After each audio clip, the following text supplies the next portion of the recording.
blind toilet bi anu krom ha say ana me se me kwa toilet me bi na blind su ne ba me koto pa ho no so ba kan wa ne ye adan sa toilet de bia ene me ma koto so na be ma su ni mo toilet krom ha say kroka ka nyina toilet ene afan ya wo ho yi ma ne me nyina ne toilet ba ko so me koto ya na so ba koto me nchen adan nchen na yesa eta me ne ko sa toilet ko no the agent said, "Me control toilet so I force them."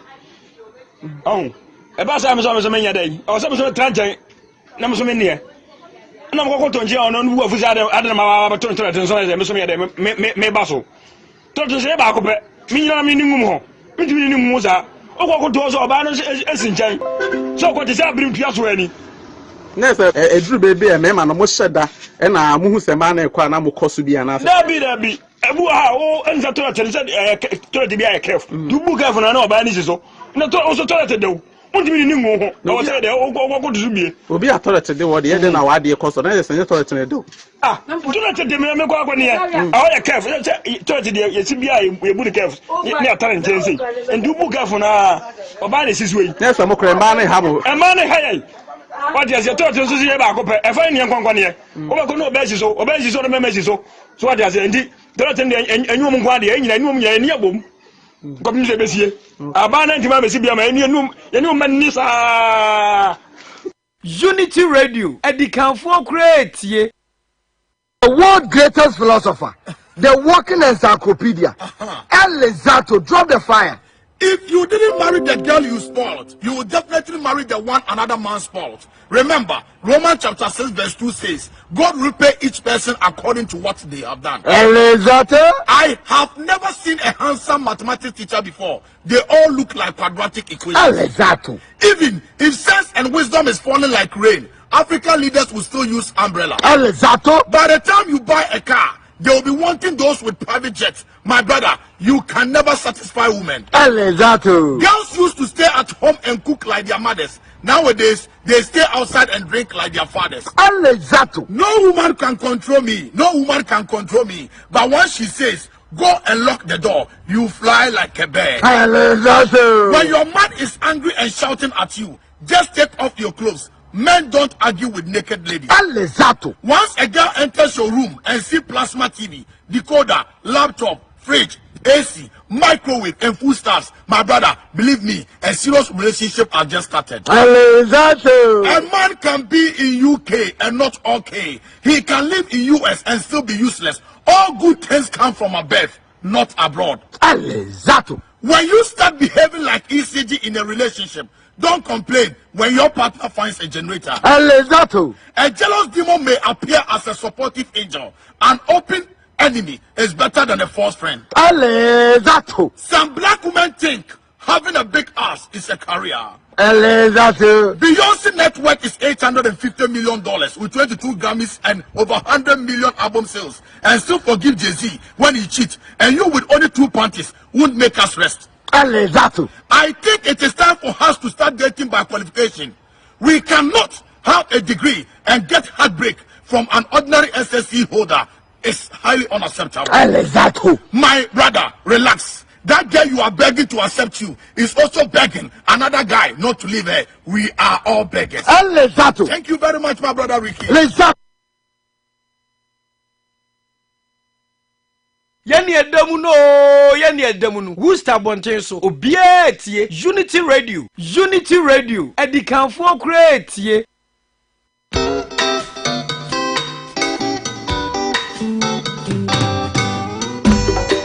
asam paetia obanyansa foso wo munuye won kana asam te mafutu sam kakre wa supeme yo kofi Oh my woman, oh my memana, heba, na missy, one in the power, with you, nebe ya,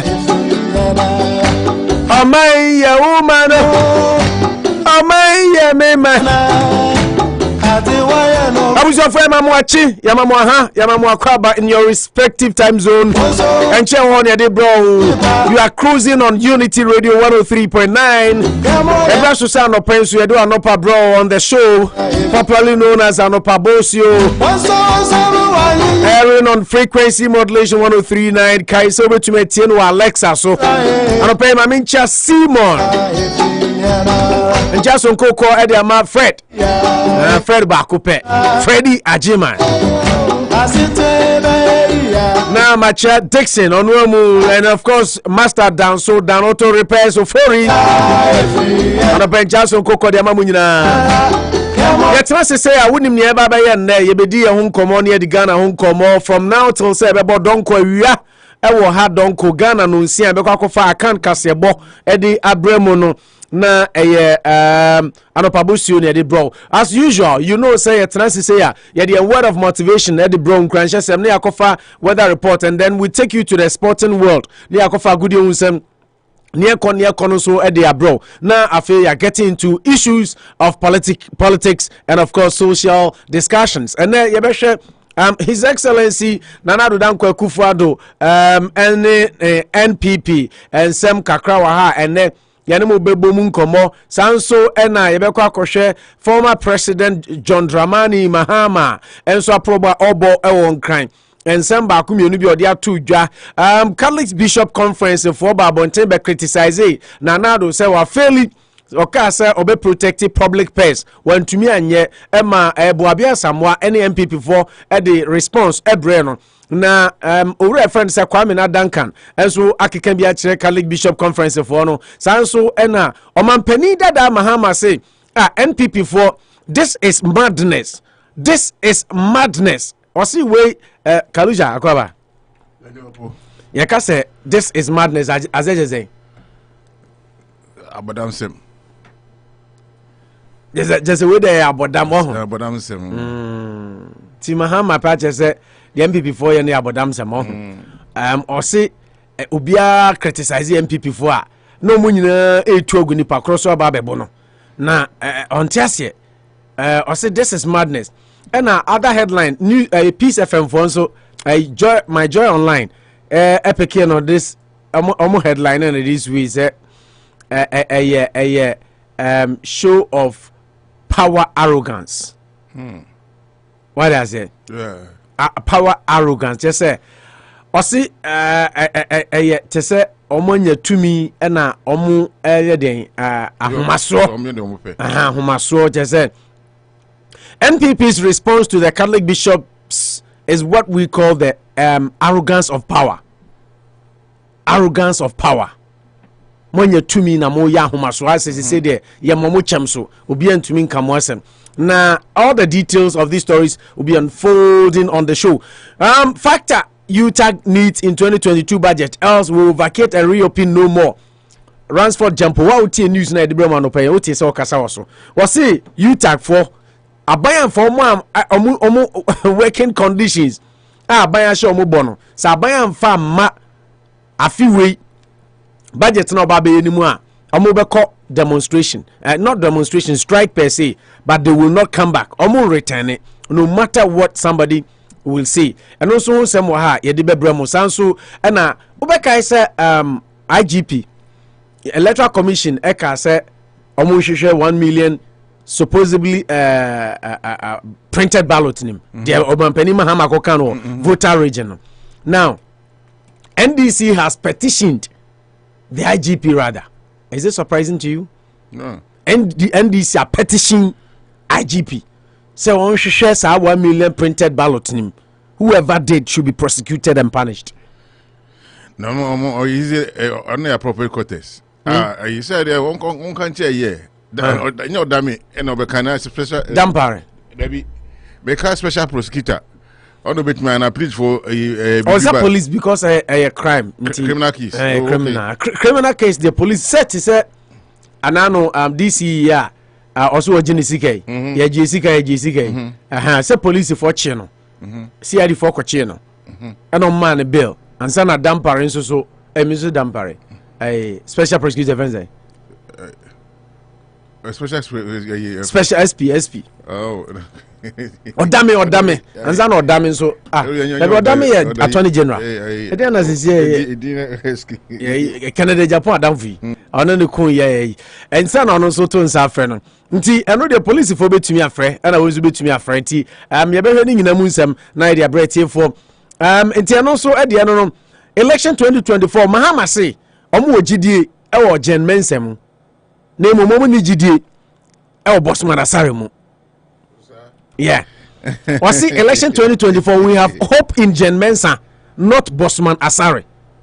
And also IGP Dampare asked to probe printing of 1 million illegal ballot papers. Johnson said, "Duncan, Kratano, Yensa, Yobuha, Yabema Musa Aka, the Umunyina." Demonstration don't build roads. In fact, and let me tell you, Minister for Roads and Highways, Kwesi Amoako-Atta, Nasa Moanoka, Namiraho. The tone any the will see cansem no. Okay. The best ni nyina mu nsam ne de abremo. Sometimes when say kalu ade bi ho a wo kan ne kan no correct. But the way obeka no nitimi say bibia. Yes. The way obeka no nitimi say bibia. And also when some why de bebremo. Borrowing for only consumption bad. Mahama e ka kire nanado o se nanado ne na ban wonim de omo ye. Kisia Jabin, thank you. Kisia Jabin, yeah. Kisia Jabin so free DC, you know. CID did their part, they are still doing their part, and then Kisia Jabin also took it from the other end because there is a criminal case and a bribery allegation, so they cannot take up the matter. No. We want Ghana to be clean. We want to sanitize Ghana. We want Ghana to be free of corruption. At least, you reduce, the rate at which corruption occurs in the country. These are many more coming up on the show. Hi, Unity Radio 1039. And when him said Rev Owusu Bempah, ya question, rearrested. And yes, arrested. Rev Owusu Bempah and 2 others arrested. Can rearrested. It's announcing all the details at the Bebre team for Hi, Unity Radio 1039. Anopa Bosuo. Quickly, let's take a trip to the motivational field. But before I do that, my fire and weather reporter and you want to find my TF4 quickly. Now, I'll say, Yankoshe, yeah, answer. Yankoshe, your word of motivation. Now, you motivate you. But at the same time, we can quickly glance through the weather. And then, so, Dan Auto Repairs, Master Dan Swadaruma, and the weather report at the Ebremo. So we will be at the weather it's sunny. We won't say Anopa say we are P kama. Now we are beba kopim say beba 4 p.m. In fact, right now no cry mostly cloudy and partly cloudy. But if we are 12 noon air corner, a bodum you corner dia, a be mostly sunny and then it will tend to be sunny. Kopim say beba 4 p.m. Temperature the highest. Benya Kalu anadia ubenya nice day 60. Enra was nice. And then it's also going to be same 60 maximum, but then the difference is we have a more very sunny today up till 4. Then from 5 o'clock now clear, and then 7 p.m. mostly clear. Temperature no be rangy from right now you're 55. Lowest temperature you been and 42. About anajo 11 about 12 now. About 42 degrees Fahrenheit. Until that is how the weather looks like for the morning. Until yen shannon so so and Manu ene kalu angromu ye kalu ene manu angromu ye Emsen are disappointed cause Emra no serious engagement to be serious match engagement no bi won nkutan di nti me yesa na ebeji progress report and I said we see real media I say na say the only member deal and say the woman I clear already so say the only member deal. Okay, that is the weather for you today. 60 maximum, lowest 42. Right now 55, and it's partly and mostly cloudy. If we are 12 o'clock, we are so that is how the weather looks like for today. Quickly, Ora Danso and Yadia Mano, Dan Auto Repairs, Adaruma, and also a cinema your word of motivation. Eddie weather report, bro. Young go a word of motivation for today. Quickly, na yen get it on. Na yen to me. and to us. So, also strength and growth come only through continuous effort and struggle. Napoleon Hill and I can't say I'm not say any puntu beba abrabomwa. I just say ukoswa struggle now put in much effort. Into na no che na ye fabi also dia she ko to kum ni say na wo ye no to aso memo abamu men sign a continuous effort and a pay off. Manucho Bega just says struggle. A man was born to struggle, to work hard, and to work hard, struggle, and definitely you get to where you want to be. And only in Cranshaw, man. Rich Way Auto School, Adaruma, Yedi bro. Seban say open driver's license. We pacho pass permit exams. And a test. And no a Rich Way. You're 65 James Street. 65 James Street. Ahone wo ya boy adwuma pa. Ebeboa na bibia so atumi akonkan. Rich Way to school Adaruma and I didn't crash sem ebrem anopa bia. Manu Choma Gandhi so atenase. Eja mamema na kwaba na memisa nse nyoma ekosen. Manu abom design. Boko. Bibia boko de. Bibia jinem. Bibia. Ye kurekrem. Ye de radiase. Lumba wonwem be osi ye kurekrem. Yeah, one of my favorite songs. Are you surprised? On my team can just watch one pay. Yeah, me just super. When him say me once we just call program. Okay. Well, Main Street, and that's the only time I happen to see her. And can make I say buy me home, but me can say me home once, me share once. A very good morning too. Yeah. What's share once? Yes. Main Street. I'm buying now. Share once. Just once. How? Oh, she's busy and I'm busy. I mean, you know. Okay. We are two busy souls. America. Two busy souls. Yes. Trying to make ends meet. They are two busy souls trying to make ends meet. It's not easy to make ends meet. Exactly. I know she might be going to Ghana very soon, so you have to make sure that we have a bit of everything before she goes. So I know by December, no, I feel Ghana.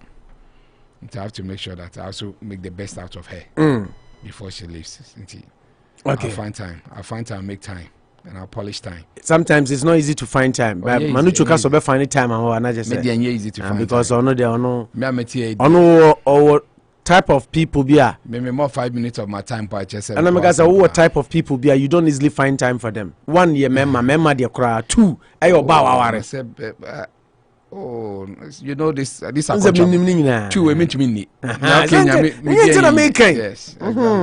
I have to, you see, in all your eatings, don't eat somebody's wife. Because you so a chow. What's the brand? No, I started. Oh, send a foot to pa. Bible Mudia. Obia Embassy, my young striking it down, but to be the Okofa, a Chiwade, one of the and a Beman so for Bema, and Chiwade, or Basuko for Ba, a Chiwade. I mean, this Nemo Beman warrior, the Obubia, we won't worry about the and the Bubia and the Ebony, but make sure that you don't force them. What's sorry, the old amount for Bebo? Oh, yes. Mefa Kukotin will be my senior most elder. Kokotin, no, I don't command. I mean, he has eye for beautiful women. Since I was 5, I mean, sometimes you should slow down. Mama mi ba kwanza. It looks like Mama ba so late. It's don't worry. It's good to come late. Okay. Yanko fa good you someone no pay quickly in Fambremo. The world of sports and some APP Ghana ye bebo World Cup qualifiers. Nyame yaduma dabe ochina. Ghana versus Ethiopia. Ewo Orlando Stadium in South Africa. And sembe na Ecoso Black Stars camp training. Ghana Black Stars in Penifo at the Krata Kwakoma Arsenal Football Club in England. Set Thomas Tay Partey omu release no emfanoma Ghana na yenye medical observations and examinations further to ascertain say obetumi abobidi aman ana ontumi mobi all the local stories and all the sports tidbits I say uhunu nyina king of sports Kalusha aboabo ano odebro but before that yemfa sidama Asamas Trading and Big Olu Beauty and Barbering Hair Salon and afi Ash Pharmacy say we obi a ope baby UT a ye kan fo Olu and the amount brand be UT e wo Big Olu Beauty and Barbering Hair Salon brand be to phone brand be money sika brand be transfer sika brand be sesa sim card brand be new number bibia be 12 bills e wo Olu ho 687 Millbury Street Otayechi ene de agudi unsem bro sanso ene de aseda piesie pa e de ema Ash Pharmacy ene se wonte ya ye ka kirew se wo ye Ghana ni ba na wotie ye da bia de a ye srew fa prescription ni nyina fafa Ash Pharmacy 1067 Main Street Obeko Ghana na wo hia se wo panie immunization vaccination bia nso fafa ye ho na yengo ma na bibia nso ntumi konkan otayechi dendenden na yede agudi unsam de ebro every over the counter medication any prescription bibia obenya ne CVS Walgreens any all the other pharmaceutical giants ni nyina obenya biato ewo Ash Pharma manuchu amanidin Ash Pharma bra na ebeju no nyina oye Ghana ni mesi store mu so mu ofe niam akoye open diaper babies food whatever bibia ye CVS bia ye bi ho flu shot immunizations vaccinations ni nyina no bra Ash Pharmacy 1067 Main Street na yemo na YCCU na bibia nso ntumi nkonkan ye de aseda kese pa enso de ma Asamas Trading bo adwuma ye papa ma bibia nso tumi konkan se ba ne se open nam fish bia ope bia oba Asamas Trading ho a onsa be kami turkey goat meat opa adwene kobi enam bia de kama ne sasamwa ne nam ne anunsu ede na oto ahu sampa enam ni obo ye chidom ene de agudi unsembro ena fa adwuma ko friend se Hallelujah Scientific Care Dr. Eriko Abisi menkanche se ono no onyame ache na de se umame abubu se wanya stroke da ho se wachi bremo wachi kase ukotodwe untumi nsore nipa che usisi untumi utena konwa so na betene mu age se di 10 minutes ansa bema waye mre wo hojo na untumi nya hwe upese massage na tensed muscles ni na ye released na etumi ebo adwuma na utumi nante kama nipa che ene nkasa ono no de nyame de ache no ayade nyame de che ne free survive se fa ne se obi a waye mre obi a wabubu obi a ontumi nante obi a ontumi masa odi efre no Dr. Eric Kwabi of Hallelujah Scientific Care obo adwuma papa obesiesio opese ye massage na ye relax your muscles enso mawa ni nyina no ayade a Dr. Eric Kwabi eyebi eno so betumi aboa ma bibia so atumi akọ enkan ose o ointment kama bi ho your friend Sankofa cream is been in use since 2005 eno nti bra na eno so onfa bi nsrasraw na bibia nkonkan upe bi ato na afre na onsa beka bi ana wo maame o papa onua bi oyenya stroke ana ontumi nante rheumatism sasabro kana to na chibremu na chikase mepacho eno ho adwuma ono oye doctor of bones more or less obabua osisi a frɛ no 774 386 5640 774 386 5640 774 386 5640 na any Dr. Eric Kwabi enkasa yenko kenkalu jaho na afi onfa yenko na yenko he de na ekoso ofie kalu Opo medasi na yechi etiafo na mamako abakese ba Unity Radio 103.9 so sports segment yentwentwen so ne nda ye nche Ghana yefie enka akwakopiom say on the 16th and 17th of November yai Cup of Nations ton ye the cup no e de call nkrunkru am qualify no Ghana be 16 and 17 of this month no ba kopiom Ghana na Ghana for so abomani akoma so the blaster bit me akọ Cameroon akọ cap na only time hotel enkra ye nyane say Accra so folk omba akohia President Akufo-Addo ene dua mu se bibia do toto na akwa mu na last year win double win Premier Ghana Premier League and omsa win FA Cup no omone ombe akohia president then kama ya say say to mokwa wa president be mom bi kaka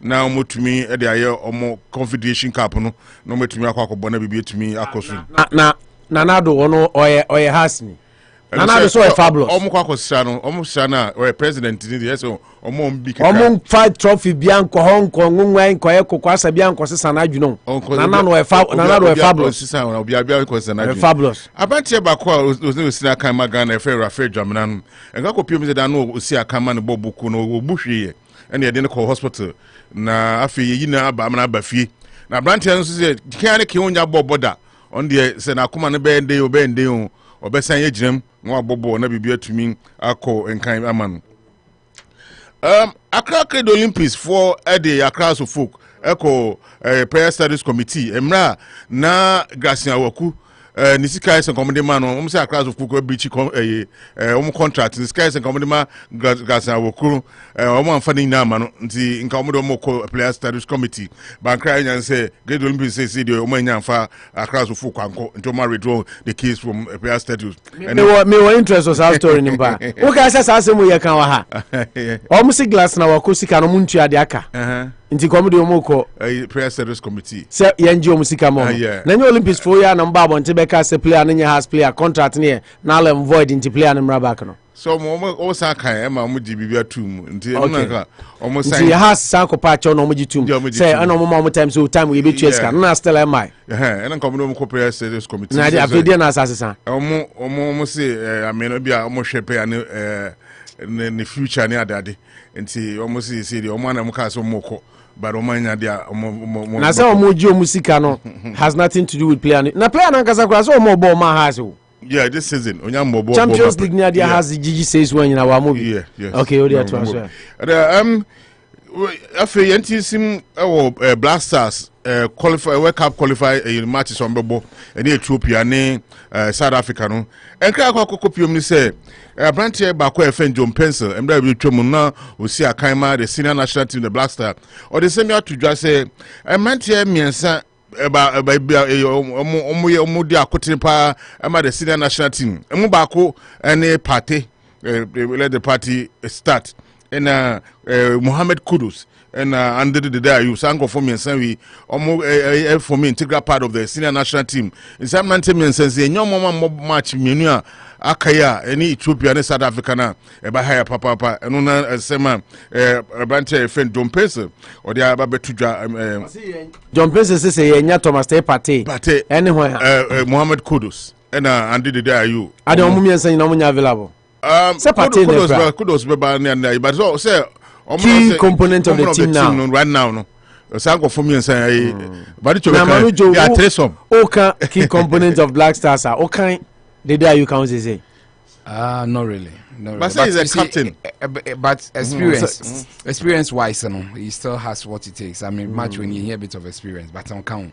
I think Kudus together with Tepate are the main pillars behind the team. My update is Mamia Base phobia for Uncle Moko and Nanado Hono or my reschedule because the president is not around, so the presidential get to coin Antonia Mai into Omar reschedule. Okay, Timamia by the open phobia news on the sports segment.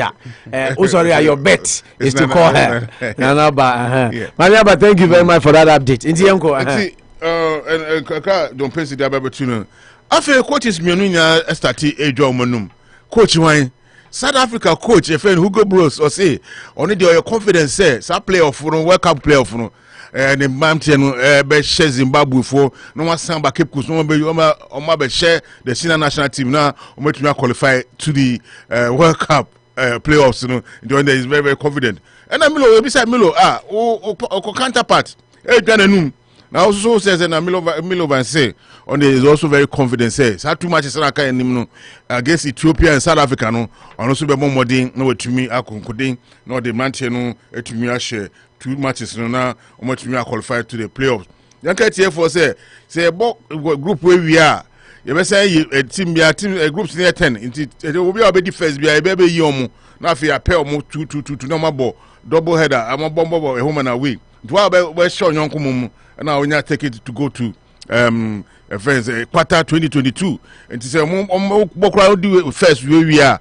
unwie eduma no fofo san why say obomodiana otumi ekoye kodina ko World Cup qualify matches ni bi koso yenko Europe Europe so start uko group A Azerbaijan no we local news no local news yeah na wanka kotoko news bia kotoko news yeah phobia nkwa news na kotoko news yeah good news from Kotoko camp. Moses Fuamani Manu Junipa. Moses Fuamani si Kotoko can do wonders if this current squad is maintained. Good news is a one can. Ose Kotoko squad we na ekita sisiano. So man yaton no mu maintain here be dominate Ghana. And na bibia ni Gold Stars crown so boss. Omo yi no. Ono so ye de so next match omo Kotoko. Ose Kotoko can beat us in Babiani. This is all the news I saw in Bana.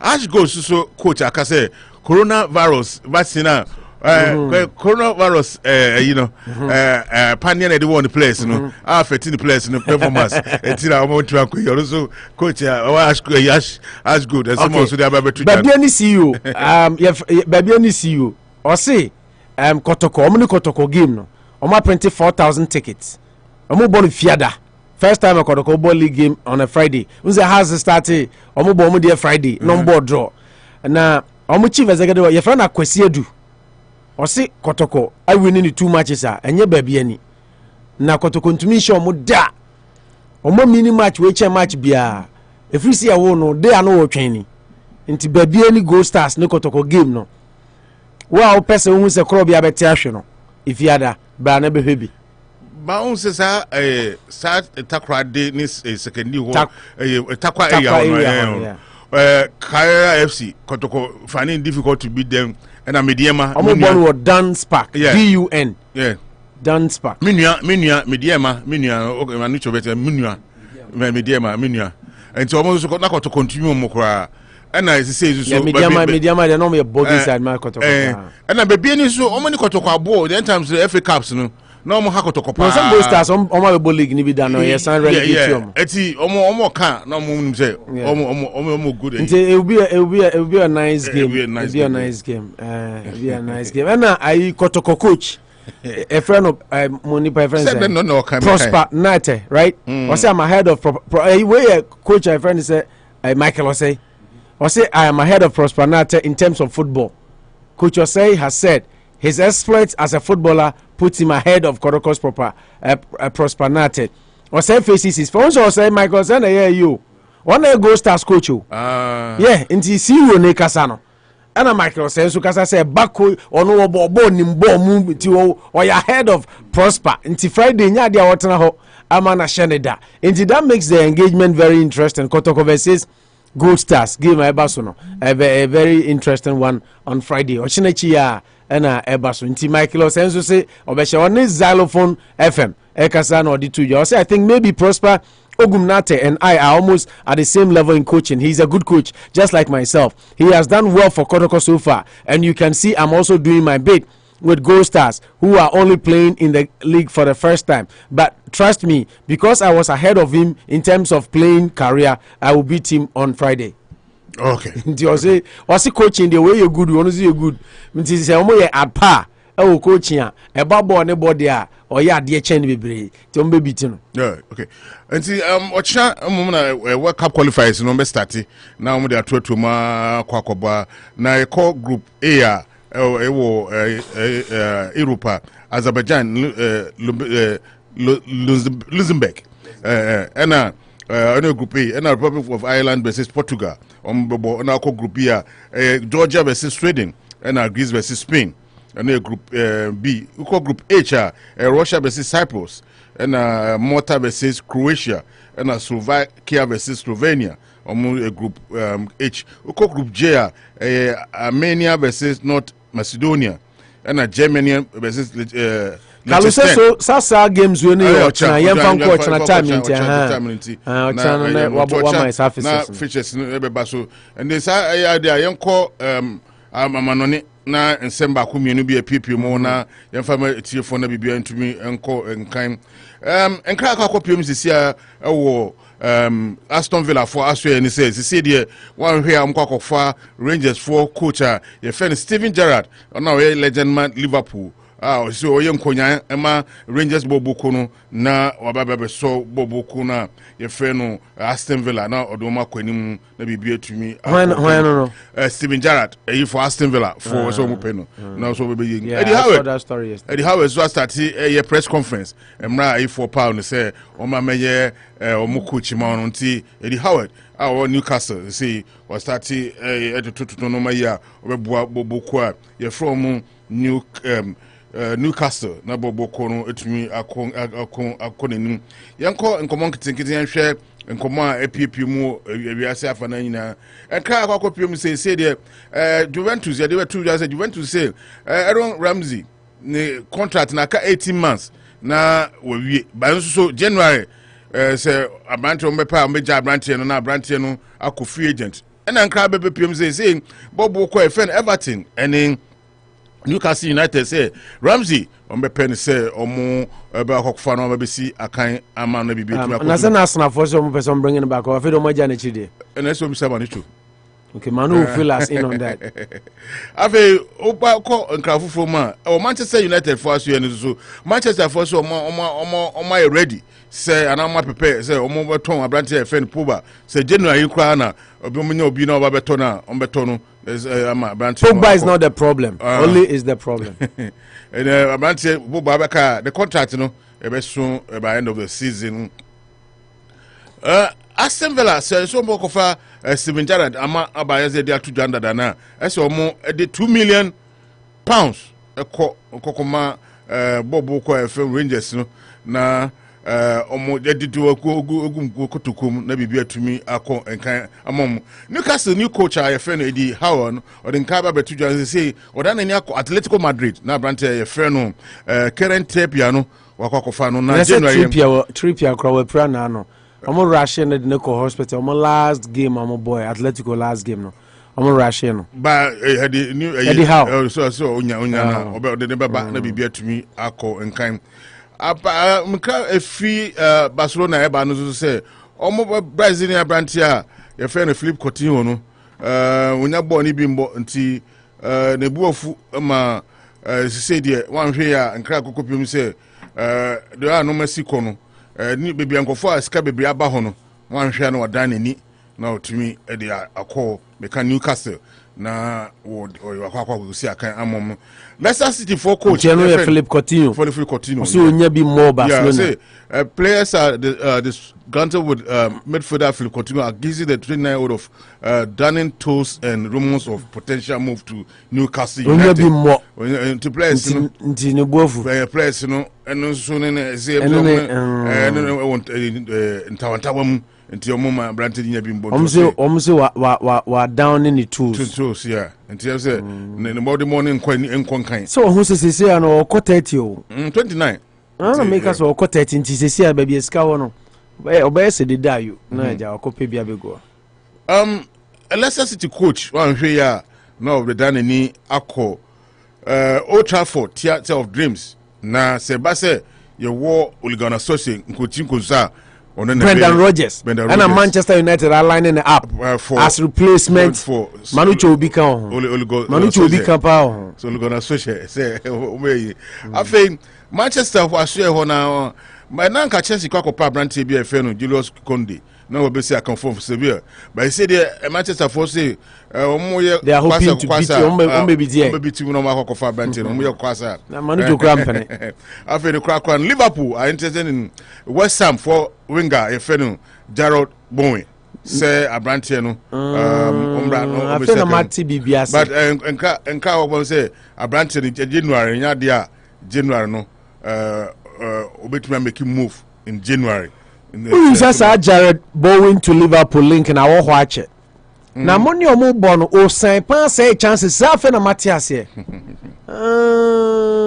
Okay. And money dey get doors be na emergency major Marcia na afei. But Arsenal story back could be my manager.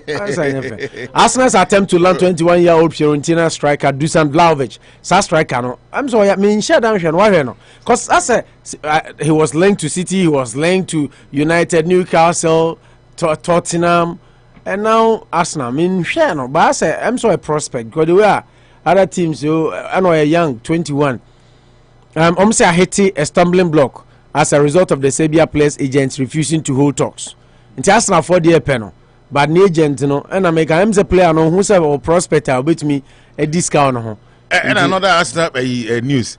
Arsenal side, a German side, Borussia Mönchengladbach are considered a general move, a bid for Arsenal. Now Ukrawan can Declan Rice story no. Maybe sorry, say me Dawson maybe. Say I know so you big ones. West Ham are rejected bids as high as £100 million sterling for Declan Rice as they want to build their future around the 22-year-old.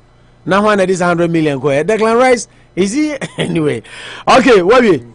Yeah, that's it. King of Sports, King Kalusha. I don't know. Yeah, that's like I say, Asamas Trading. Brand be do join now.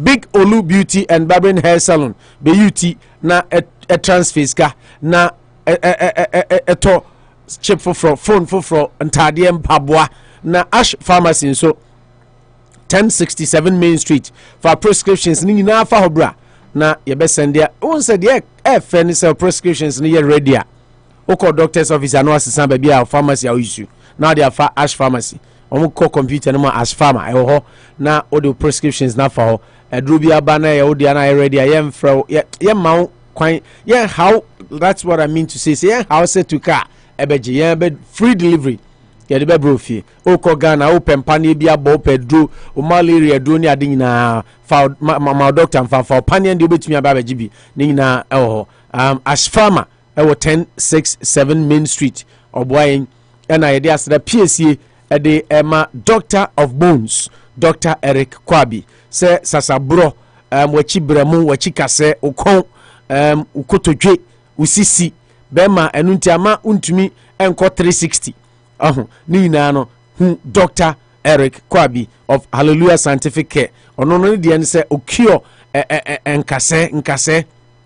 nkase wachi bremu ukotodwe bibia ofre no a obeba fie on kase fa o mame na papa to kambra dabi ono abeba fie awo monim na baba hwe modehye no e de amamo frɛ no 774 386 5640 774 386 5640 na ene Hallelujah Scientific Care Dr. Kwabi Nkasa Manucho Magandi Gaucho Margarita Lamolina Mempemi Hwasem Worcester, Massachusetts, aka Elizato, Worcester's edition. Manu, yeah, sure. Ose, I am not in the number being Kalisha Medino. Oh, yeah, no, say, Udino. Most way I am up on Quadam for Nation and Maba, in Diagro, Yede. No, El Chicharito, Chicharito, so not Chicharito. Mamma, if I come with you, but don't leave the rest. A bit to be, then you know, soon one of us. And Benevobu and say, about you say, between to me, I am Wabon Sama Pepe, within the Huyami, and then I remember Queenie. Suban and Beche, Medimim Beko, Mami. Yeah, I will start from the Cup of Nations here, tour about Ghana. Yeah, I think say about tournament, we are major tournament as some of these things happen. I am seeing it as I see any break. I mean, we are almost 40 years into not winning the competition. You've come so close, yes, so far. I remember so well 2010 was at the end. You were 2 penalty kick ahead of really getting it in our favor. Then we still manage not to okay, so we didn't the man banning to dim recover no what's the bonus we didn't man and the Bonidi was Mr. Dixon was in Bonidi and Banembra so no quality need your dick ni dika exactly on and Kabe man kono crab man on your friend Deacon Tanka Bonidi and Banembra my Bonidi man yeah until the cap in Bagana I think that I should give us that renewed hope say to Meji World Cup no, the Cup of Nations. Cup of Nations. Cup of Nations in Yakobo. No. I'm over talk Cup of. Yeah, I'm the tour 16, 17. No, at least countries in Yakobo, you know, 16, 24 countries in Yakobo. No, they will make a tour on it. At least before we need to know, say Mesa, let the cup come back. I mean, so I'm hoping that you take advantage and bring it back into the country. I mean, that's it brought memories. Well, I remember those times the trophies were near the Fagana near there. Yeah. And that time I was in Accra, I had a chance to prominent people will be parading it and showing it, showcasing it to us. Until we as a country there, we are talking about from 82. 39 years. I mean, next year, then 40 years, I aim to win the trophy. I mean, it's so much unlike us. I mean, for everything football, it's a lot of bad news. And I'm just saying, I call finals, even this and final 2 or 3 medal one, we should have done justice to it. But to me, answer it will be good to have it. Now, has to meet the president. I think it's a step. Initially, I'm some quiet there. More 6-1 away. Then why do you go there? Because yeah, make a story nearby. Exactly. And see to do some of these things. As you go there with a trophy to go and show. I mean, yeah, but they deserve to go there. Winning a double domestically there. Oh, enough. I mean, oh Manu, Premier League and FA Cup.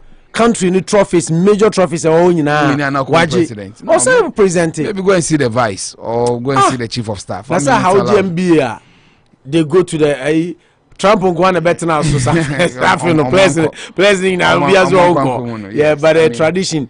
Red Sox for I mean, Super Bowl near you try to you present it to the president. Yeah, I mean, she made us cry at the moment. And only a different day story, but at least one more trophy there. They are going there. The only thing I'm seeing is that they are still in Africa now. That's what and they cheer me. So at least they are still in Africa. They still need money. See, some of these things, it's a way to create awareness. Now, our president Amon now, I mean, can solicit for money for them to really play because it's not easy.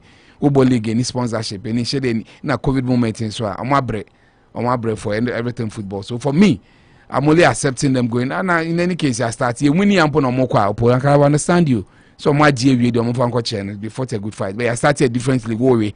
Have not present yourself to the league is at 2 games per 2 games. I know. So you are going there. You are starting for Friday. You are no more. Timanu say has a starting league winner was started on a bad 14. A chance in the last year's success. No, they shouldn't be glorified. They are still defending champions. So championship will be. But median say Amoje na say na wuchi. I mean, yes, sure. So Super Bowl near the end. You have start next season. 2-3 games into the season. That's the time. Maybe Ghana near the sort. I'm only accepting them going around the president because they are playing the CAF Confederations Cup. Because I mean, the 6-1 is hanging around their neck. I saw about trust. I know Africa. I saw about that's why they are going there. Me sure they see penny at their but in any case, it's a bit of good news. I'm hoping they will get some bit of little coin with that supporting themselves. And Wanka as Azak's ladies, I think they are doing marvelously well too. Yeah, in the CAF Champions League. They deserve a huge mention in there. And I go Stars Kotoko. These are games Morgana Kamaka. It's really I'm telling you, almost started a spicy game near. Exactly. Home ground. Kotoko so tie Lusu too. Yeah, Mikai Kwabi Brimba. Teams in Kete Dawu. Yeah, Ediana. Yes, but we do no abre. I mean, virtually, and I watch their first game. I'm winning 3-0. Said they are very formidable at BBNE. Almost say Dianka Sanka.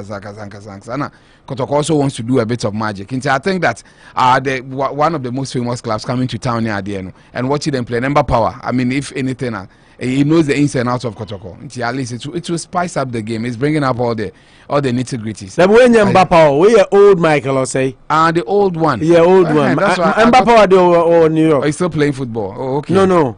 Or how Krumha. Board this way, oh, okay. Major son suburb, you Columbus. When you COVID, you cry, yeah, some of you know, Bob back and it's up on Michael, say, man, good. I would say it's more popular. Michael say any name or no. Just all to talk exactly before you remember him. Yes.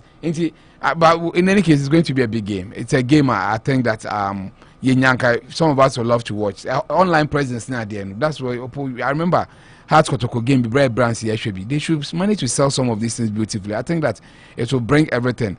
I'm of the view that Kotoko will lose. Kotoko will lose this game. I'll be surprised if they really get the result. Since when you saw conviction. From first game, I'm sharing. Baby, for no me little boys, but me a very rascal in terms of football. To really set the game now, sometimes too professional. When they get to some of these games, they try not to be very clean and not dirty. It sets it up beautifully. That I mean, for anything, I remember Ghost Stars, a more Western zone, the likes of Samates, any Sky FC near there, they really had a good fight till the end. I want to be an opportunity to come, and I think so far they've not disgraced themselves. One draw in there. They're also yet to lose in the Premier League, and I don't think that they want to stay in front of their fans and lose this game. We all be watching it, and thankfully it will be the only game. And I should say, Friday, the only game on a Friday. All the attention, all the eyes, all the 99 eyes or 31 million eyes. So I know be up football, I'll be watching it. So I hope they sell to us a very good game. That in there, and I like the way the coaches too. Don't say they are spicing it up. They see you and the coach exactly. This time around, they are all talking. Coach on Jokra. I mean, what's in press conferences? I mean, you enjoy him, and he gets the results. I mean, to win in the 86th and 98th minute, it tells you that the tactical acumen is there, and that's what he's really taking to this game. So we hope to enjoy the game. Now, Ramsey, virtually this. I mean, a very brilliant player, crestfallen. He's just 30 years. And the man here, 1-1. Or could you went to me and one bar? There was a time, Arsenal lost out on Buendiana or Aston Villa. Yeah. He became the biggest one around June. I remember so well. Now, there were talks about him. The Juve wanted to hold out for some price. Now, Arsenal also felt that they didn't want it. So I think that Siana, they are the wage bill also. He's only taking money and he's not playing, so they want to let him go on the free. Others will fight that Arsenal really need a player of his caliber because so Odegaard, Smith Rowe, Munyani are there play at this level. But for me, it'll be a very good backup. He will not come in as one of the mainstays. But to a player like Ramsey, an experience will be brought to bear. And now I say Matteo Flamini. Some of these players are more experienced, you can never write them off, and they know the culture, the team culture and team spirit. It will not be bad, but unfortunately, just like we said here, since June, Arsenal has not been linked again. Maybe Sisiana, I'm going to fight the Beji, I reduced to clear, closing down sales in them. Maybe Arsenal should do very good business. My final will be on Coutinho. I want him to leave. Felipe Coutinho. Yeah, a lot of another one. I think he's good. Because our little boys are doing the magic, but we need experience too. I wouldn't run away from it. And I was reading an article this morning. Yeah, tell me. Now more heard the profile of Smith Rowe, and now Noan say he was devastated when Chelsea rejected him. Wow. Yeah, wow. Chelsea rejected him. Wow. As a young chap, and now look at who he is now. Yeah, it's happening. So he needs to. Chelsea rejected. Arsenal also rejected Harry Kane. Ondu baby at the age of 9. Ondu baby yet. I think that he should not. It should rather spare him on to do well. But sometimes I understand. When they are young now, Chelsea, for the past 10 years, there's been a force to reckon with. And most of the young charges, they love to play unless those who believe in teams say me pay way. So. For Coutinho, it's a lot of bad news. I'm so disappointed. But the way he left acrimoniously. The only good thing is that he went on to win the Champions League. Bayern Munich on loan.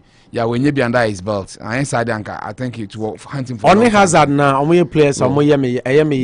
Yes. Hazard they were few Kwamboni so but Okoye new man call as planned. And Coutinho felt he was going to win the Champions League with Barcelona. Exactly. And Okoye Liverpool call final. The table stand. And on to mention the following year. Yes. Until the end, the money we can at least honest na Champions League medal will be film. But Hazard then say Hazard had won 2 Europa Leagues with Chelsea. Exactly. Or per Champions League badly. He goes to Madrid thinking say honor kings of Champions League. Not Chelsea. As I share the team.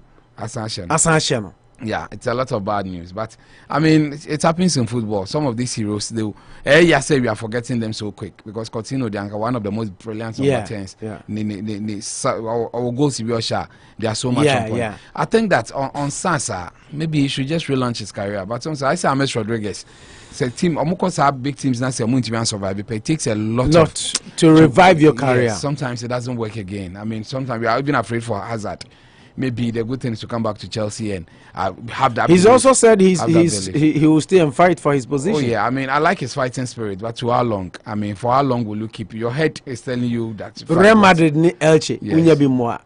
Match baby unya bi abo. I said Van de Beek. Real Madrid ni Shakhtar Donetsk unya 5 minutes. I was reading some beautiful story about Van de Beek too. About Ayasa, he was even touted for the golden ball in Europe and then at the bench. Yeah, he's sitting on Barcelona the bench. It doesn't look too good. I mean, he needs to leave. He needs to leave. That boy, if Mimi a Manchester United manager, there is no way Fred Bebo ahead of him. I don't know why he doesn't play him. I mean, some of these things they don't help. But okay, that's the beauty of football. And coaches now are so different. I say Lacazette, he's doing his bit, but we are coaching him penal.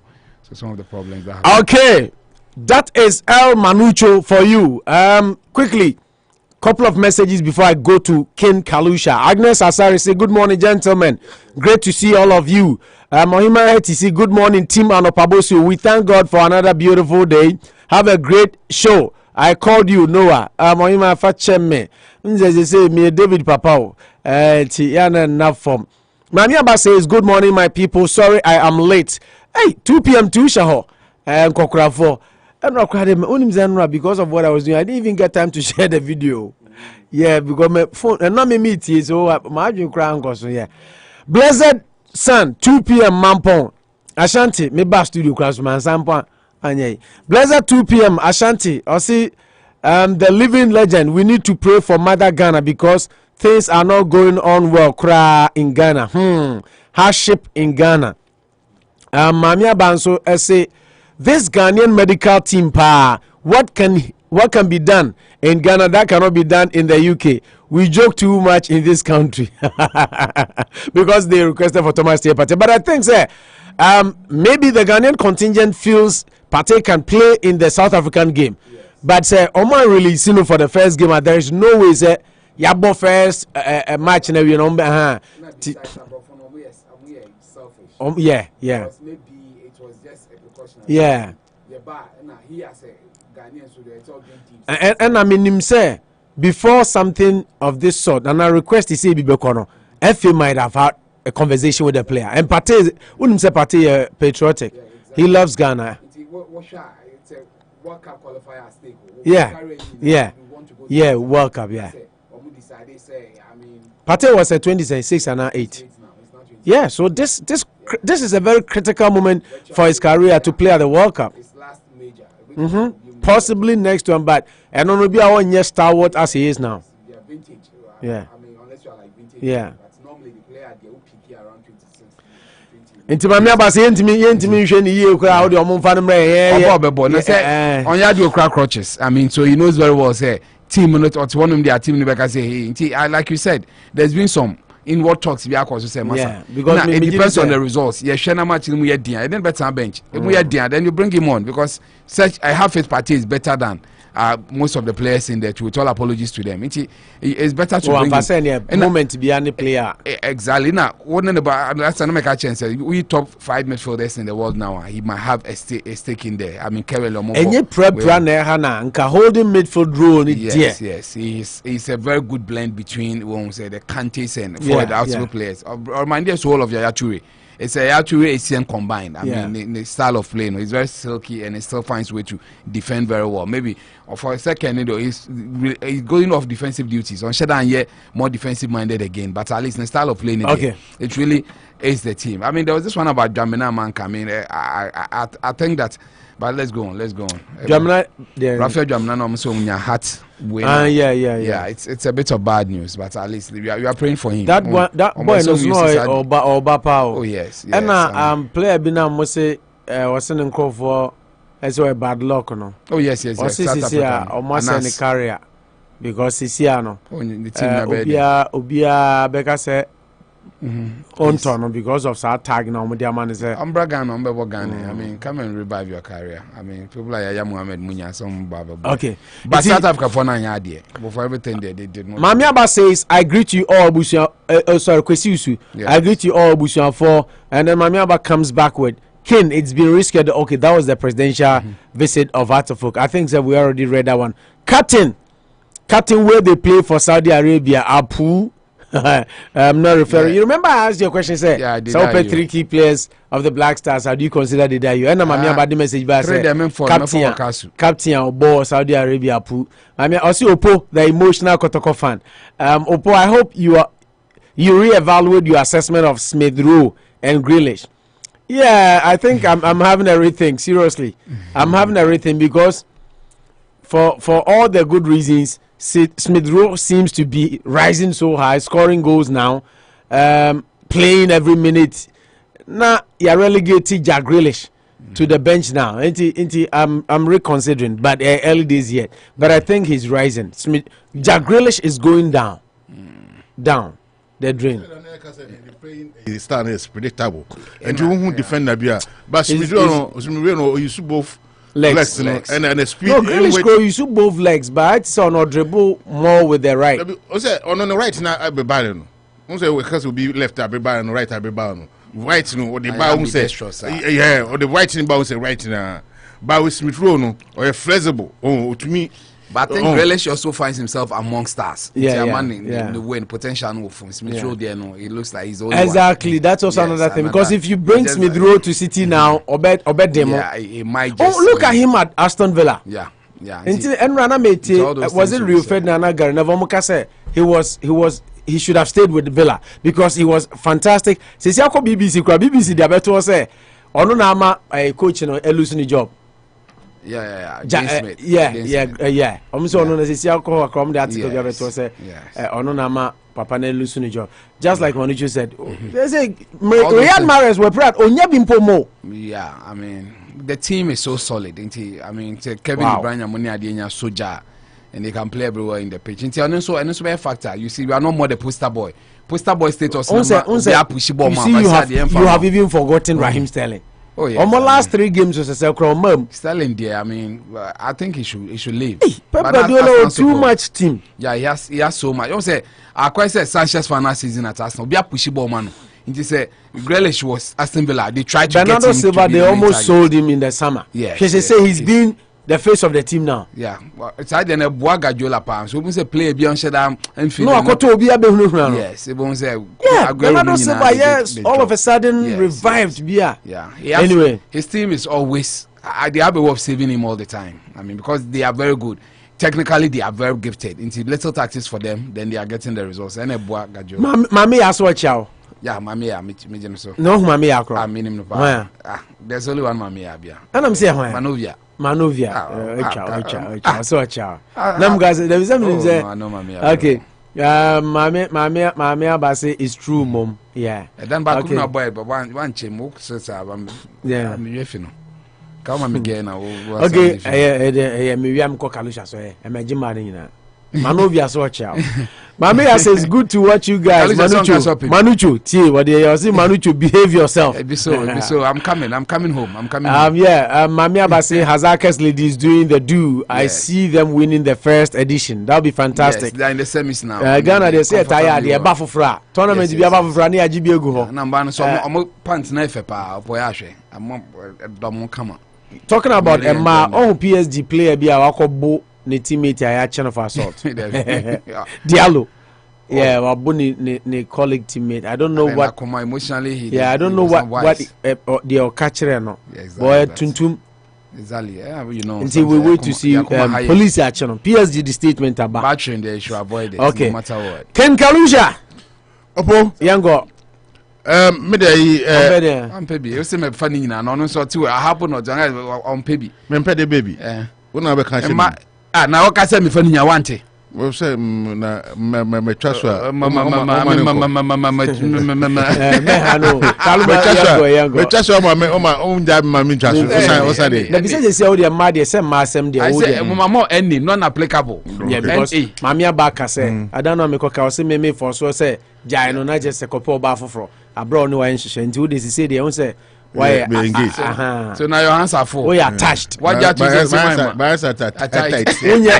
Only attached keke. Who's attached be o ya na nye. You be o friend seriously attached and not looking. What the odi any be no. It you sports. I dey now. Obo coaches start na omo kaka isema na em de pa. When I me hwe manager eba. Talking about Hugo Bruce ne manager ba. See the mamia ma yeni nyina wani jema. Mamia ba yeni nyina wani jema. Oh. Coach start so mu kasa nko. You ka footballer. Also be kan yi. Say the ni jema. Obo say ye man komo ana wa hana. Exactly. Eh na dey na ka say. Na dey so person dey ba ya fa be. Ba cho market to mame. To aso. Ye man komo. Na ye sports no. Yeah, are you ready? Are ready? Hey, are you ready?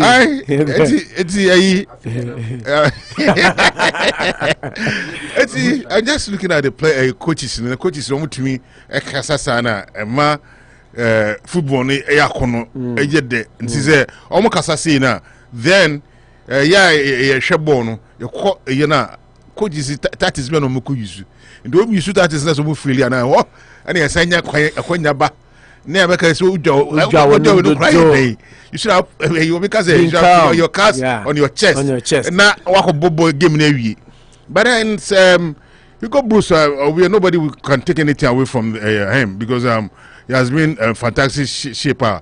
What me say time on Zimbabwe ko ball goalless draw no na Ghanaians were the view say they are depending in form but after that draw no opo almost Ghana almost Ethiopia woman away una me tell I'm at 10 points and to say omne Zimbabwe bebo and some Ghana bebo so the coach is more confident say eventually about me as Ghana first match against Ethiopia and ko 1-0 and I call Zimbabwe I show mo Zimbabwe they be across South Africa and almost share 1-0. We've lost to only South Africa. And the Zimbabwe no. Yeah, sure, home and away. 3-1-1. But I know the Milovan Bayern because the ball first game no. Yeah, sure, mo na South Africa for boy. And South Africa for share. Milo na Zimbabwe abo 2 games. Ethiopia 1-0 or Cape Coast to New under Siki Akono. Sir, any South Africa, any Zimbabwe goalless draw. I share more a 1-0. Any South Africa more goalless draw. Maybe any South Africa Zimbabwe goalless draw. And I share Ethiopia 1-0. And if we are in pole position, and they are called almost share 1-0. And I bear 4-3. And if you want South Africa, look back. You know the 9-10 and see. The coach, and also the mandate of the man is you need to qualify the team to the playoffs, and then more importantly to quarter 2022. I want to say quite a minute, but and see, it's good. It's good for football. The coach is start to say kasa Joe Manu say now at the tension be about game na teaching so enyaji.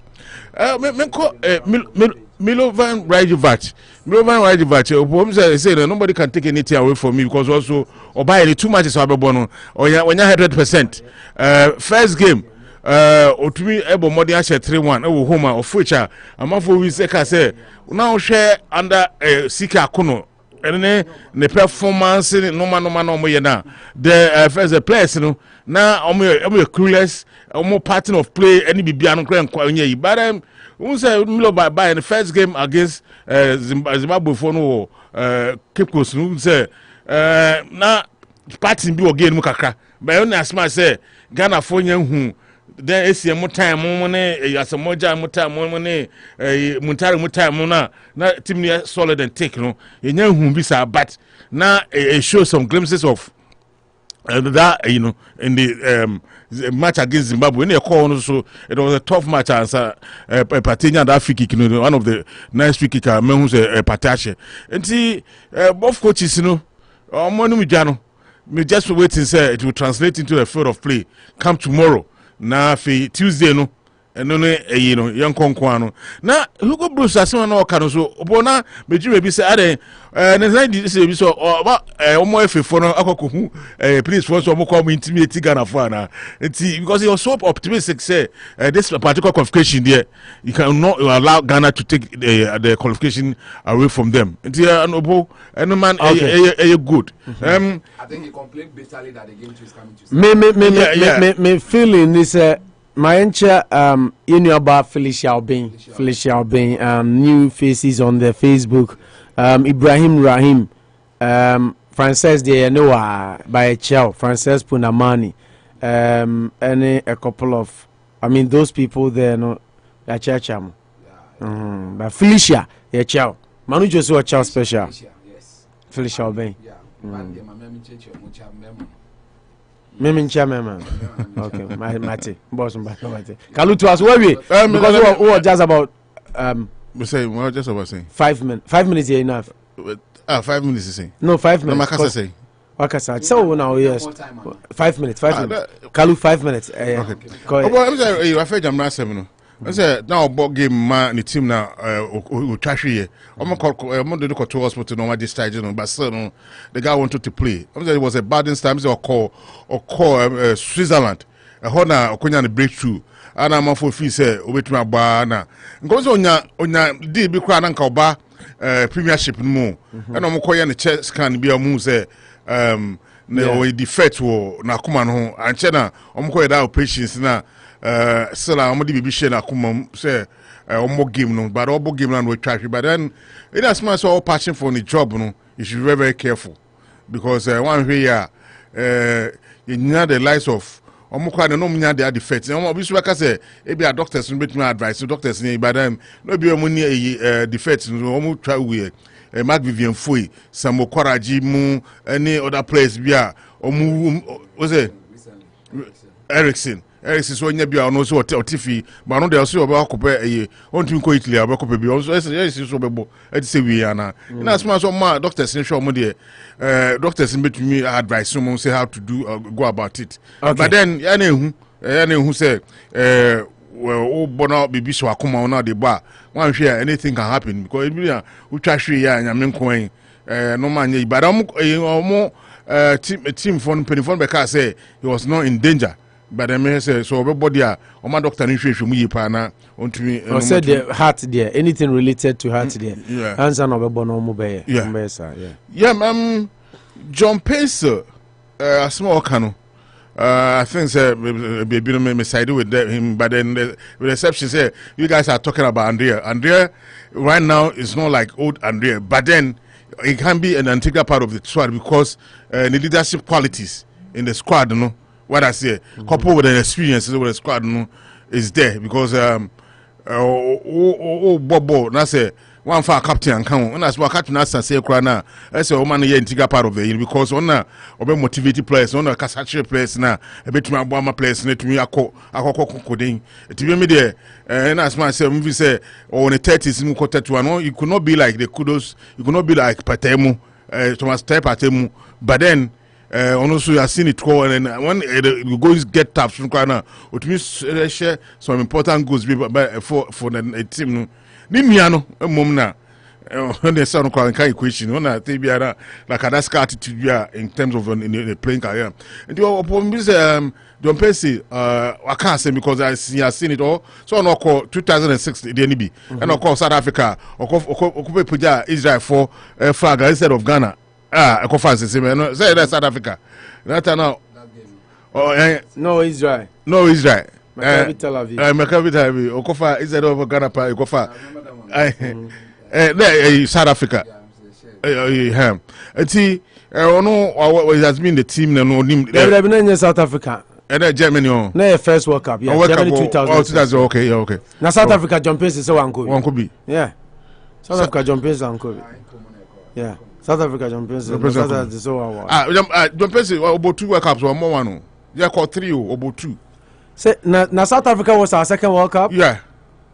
Sir. 2006, 2010, and 2014. Or 2, no? And you know, uncle. You know, uncle. I'm so cool. Bazina, Koto Kubeno. You Koto Kubeno, uncle. Oh, and be uncle.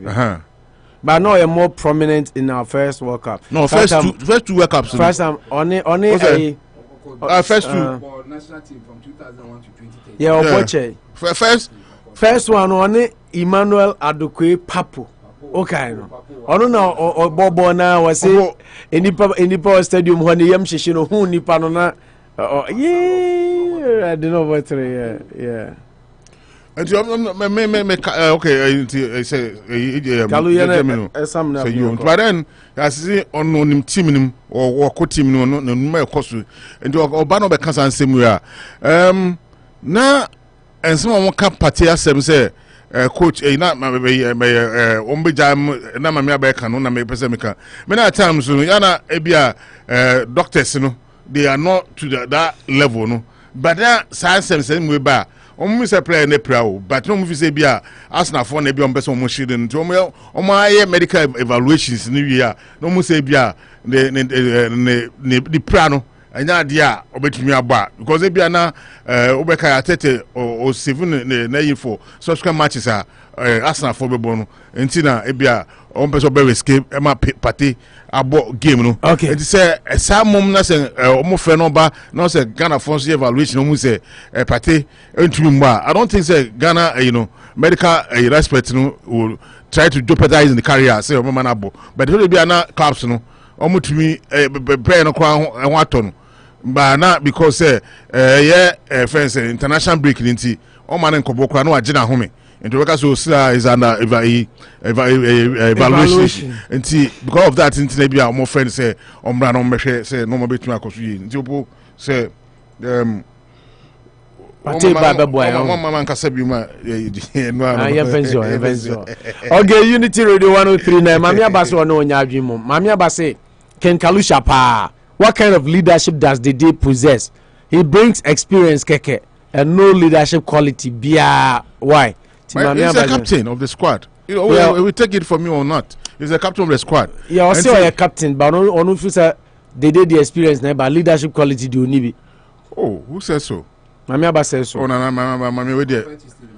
Oh, no, me Sylvia Pierre there. No, Sylvia Pierre was phenomenal because he was a unifier and as a modern. Isn't that what a leader is supposed to do? But by still, the day is doing good. For me, the day is doing good. And he's an inspirational. It's inspirational. Okay, Mami Aba, what's at her please? Unity Radio 103.9 Anopa Bosuo near the sports segment in EC, Naya Babashe, and some PPA free Maimu. Yadi Asadakas here, Ebema Venom Women's Health Services, Dr. Kwame Ponsa, Oba Utim in Nanopaya, Ope Primary Doctor. Our gynecologist, science obstetrician or science surgeon for Niche Venom Medical Center. Venom Medical Center building no suite number 312. Na ekwohwehwe Dr. Kwame Amponsa Chirakwan wabin unimade or your doctor mua emma pomuden emma wode emma reproductive health wasem na meka fibroid ni hormonal disorders ni nyina or a specialized doctor on those things. Inti freno there be ameka obekọ appointment sometimes brofo no kra wo kan obre you know free yourself Ghana for emma ni nyina mo frɛ Dr. Kwame Amponsa 508 459 2706 508 459 2706 and now between my friend mobile phone 774 823 4270 774 823 4270 774 823 4270 Ufra obenya Dr. Kwame Amponsa na one no edi nkomo na wakono ahwel yemfa seda kese Emma Rashida Financial Services otikrum ha abusua misro eni die kwan so hobrase mu a ma insurance ene usikasem ntoto ehu hia eni enua ba Rashida waye adwuma ewo internal revenue service for so many years enkasa na omwo oye underwriter financial specialist field underwriter otro policies, insurance, college planning, mortgage protection, Medicare plans, life insurance, retirement. Bibia opese yenu abai mwa. Wankasa o personal finance krano. So here counseling, ana any knowledge, ana direction, guidance, biya kwanya befa so abetume sie sika. Eno nkasa. Osi ano no bebo free of charge on your kapreba. Freno 781 354 3060 781 354 3060 781 354 3060 yadi asida kese pa Emma Gold Coast Catering Services obia from some taste of excellence se upe aduane adi enye aduane ni aduane de obeto a ose wa wote se wudidi aduane ni koyie grilled chicken Ope jollof rice, fried rice, bankuni tilapia, banku any peanut butter soup with goat meat, na okra kakrebi sinchen. Ope bodia pesi asunson any Spanish stew, ana beans stew. Ope kinke any tilapia correct one. Mipacho for oniche Gold Coast. Na bra beto aduane we ho. Na bu nsampa untu sikenwi aduane papa fie and only Gold Coast intina obia to din say Gold Coast a taste of excellence. Your 8 Blackstone River Road 8 Blackstone obi ho a na ne corner do grilled chicken keke because some ane kontuntumi grill nam ne ade fie nso bi ho ya na age ho saa enti opebia eno no tnaokem the only African American restaurant yewo drive through the whole America. What I say, a Gold Coast Catering Services, a taste of excellence, a duania de papa ni fie anyhow. Yemfa sedani bi Emma Danco African Market and Wholesale. Danco African Market and Wholesale. Danco a true reflection of what an African market represent because enye Ghana nuane nko a yeton Africa krobia wa bia aduane bi ho Liberia, Nigeria, Cameroon, Guinea, Burkina Faso, Cote d'Ivoire. Babia ubenya ho aduane ato. Enti ene nipa bebre enom eto millet. Manu millet no. Is a amount for top papa millet no. They're very very healthy. Very and a fonio. So until pe breakfast enye starchy ko eye danko African market. Danko na udidi nso a na ope ahahama na o noa te se dudu na wonom na cleanse system e de ma eno no eye Kankaliba.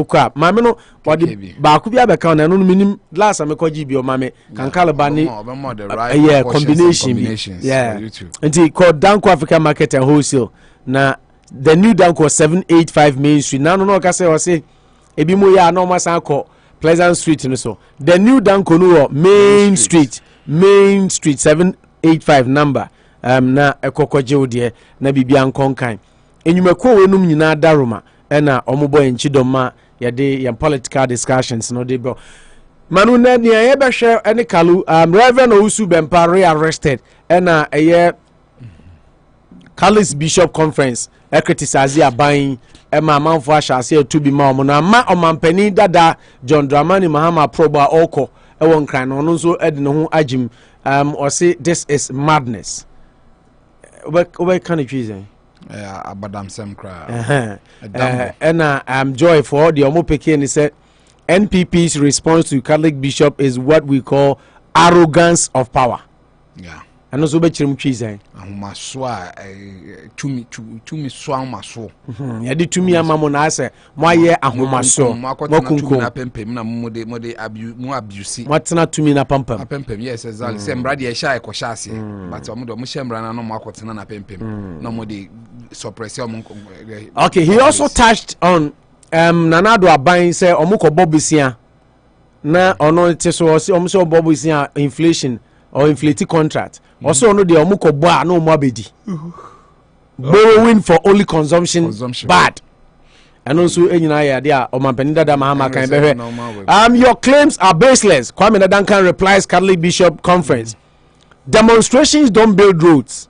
Kwesi Amoako-Atta. Wow. And now no permitting no peace FM me who jure me. I was surprised. Did you listen to the news? I read it around 4 a.m. and I was surprised. Yeah, they played the audio. The president is touted as the mother of demonstrations. He rose to power with demonstrations. Yeah, he proved it. Don't get ahead of yourself. No, okay. Just a synopsis. Yeah. I mean, so NDC calls on IGP to provide update on investigations into 2020 elections violence. Into IGP NDC asking to probe printing of 1 million illegal ballots. And still on the election related issues, Omampani Dada Mahama say we have hope in Jean Mensa, not Bossman Asare. At least it's a substance sound, so good news. UTAG for also say 2022 budget. So UTAG news na Gyampo. Yeah. Say aban amfa omo anhyem say de ohye omo bono a omo be cost strike. Omo mabio, omo pa omo nchi omo ntum, omo mo omo. De omo be bi omo mabio. These are some of the issues on our discussion table today. But before we get into any of those, the news of kidnapping of Abrante no is a 14-year-old who Cape Coast no. It news to me, so tell me more. Oza Abrante bi e ba say say ya chi no. Cape Coast so baby kidnapped. Yeah, na police for hwehwe mu enane omode update by nti eno na mpese the news from because kidnapping issues ya na man for pese omo team ye na the akosi ni say Abrante no police for say eno so na ye ntro a host eno so na ye ntro na boy no mama it was in the news all over boy no mama call also on the ko agyanan bia public toilet, right? Yeah, public toilet. Yeah, public toilet so. Ena ma minute ho twen ne ban se ne ban ne baba ne baba no ano no. Ne ban ne remo no. I want to mean ko yeah. Na kwala ne mpie mbada. Yeah. Akwala ne baba, akwala ne baba. Osi kidnap no. Yeah. No, I don't know my attendant so your ba na. Minim the type of toilet no say be a attendant and any attendant. E wo kro no so ankomo ni problem. Baby amane be ma isi toilet ba ko no. Because I know to room yeah, the update was given on the news this morning. Your friend is saying police focus are for our Kalusha regime. Yes. DSP Irene Opon. Okay. Any piece of focus on pay about that. TNT no quickly. Now I've heard other issues now.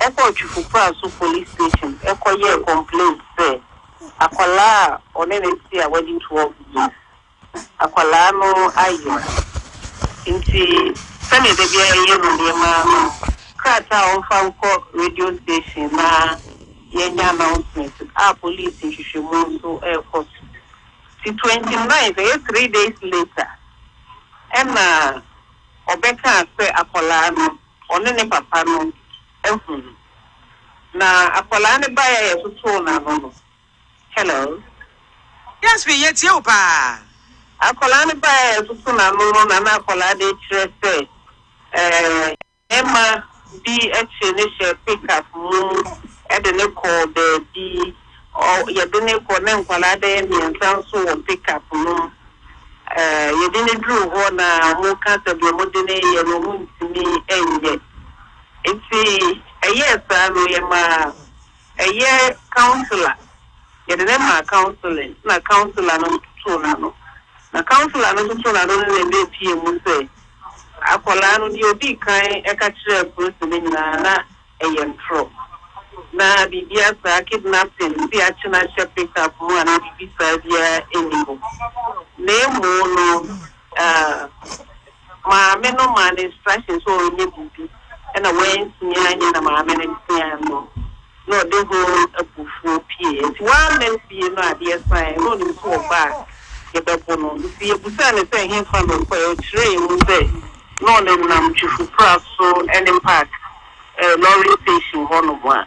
And see that is the say the baby I could do you but baby I could do say kidnapping via uncle so they were case no so investigation and yeah akwala papa your friend no man by ya send a mercy say want to akwala no other social welfare and say akwala papa na yeso wo na the parents na ya to na parents no ewo nti ya to na no any council na akwala no can say enya no kwehu na ma no edwane free fie e ka sa e ho na papa na be ka say ono die oje die akwala ne kan di say na o hu ne pa no ko so fu bi ko ma ne ka kire ne say ya kidnap ne pa nti obeba nti my to that free or soften I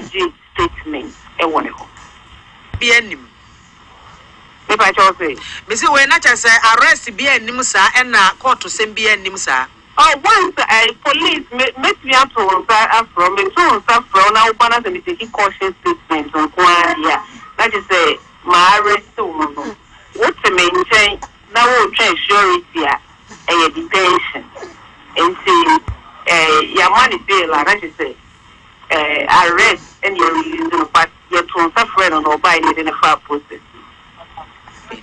and way move an court from now no and I make an investigations no area you go to akwala no and I feel so witnesses be so on my area to everyone and see the no can say you really yes we are better. Okay, Manu, and that is the update from the no the NTC. I said the NTC I'm picking. I said, "Sa kidnapping stories no hawks on why?" From from Western to Central now. Yes, yeah, whatever Western can do, Central can do better. But with you now, it's more annoying. I think that has much role because. The stories don't even tally. Yeah. Once a man no see on no call ijana bia no ne remu na akwala no MPR for some time no report here. Akwala no so be bu no said the na man fifi. Na or start so room. Na akwala na so another story that akwala no lied to police, no gave the police first statement na yentro. Pick up. Pick up in the fan no na akwala miensa bi wom ni ade. Exactly. Enti omo de come counselor no. Now, Okokano say, I mean, you're near Babono no Johnny. So the more you listen, the more you realize. And I saw Papa no say, of course, Sofu be ho. No, Sofu no say, Sofu no say, a banny, a kidnap no. Never man. You see, Sofu no crowns or my first Sofu. It's a very difficult, it's a very difficult family. A family, I mean, I'm issues in the doors. A difficult family. I like that. I'm issues in the doors. Obia one, we different strokes. Obia was story woman. They went to the movie. The papa no krambe kam waters I so kra ko spiritualist man so say ya che na mpa na obeba wo so sofo so ye be ka che wa wo so nya story aka say we akwala na so akwala boni you give two different versions of stories. I mean, bombs and quality are based on directs. Under pressure, they are forced to say certain things.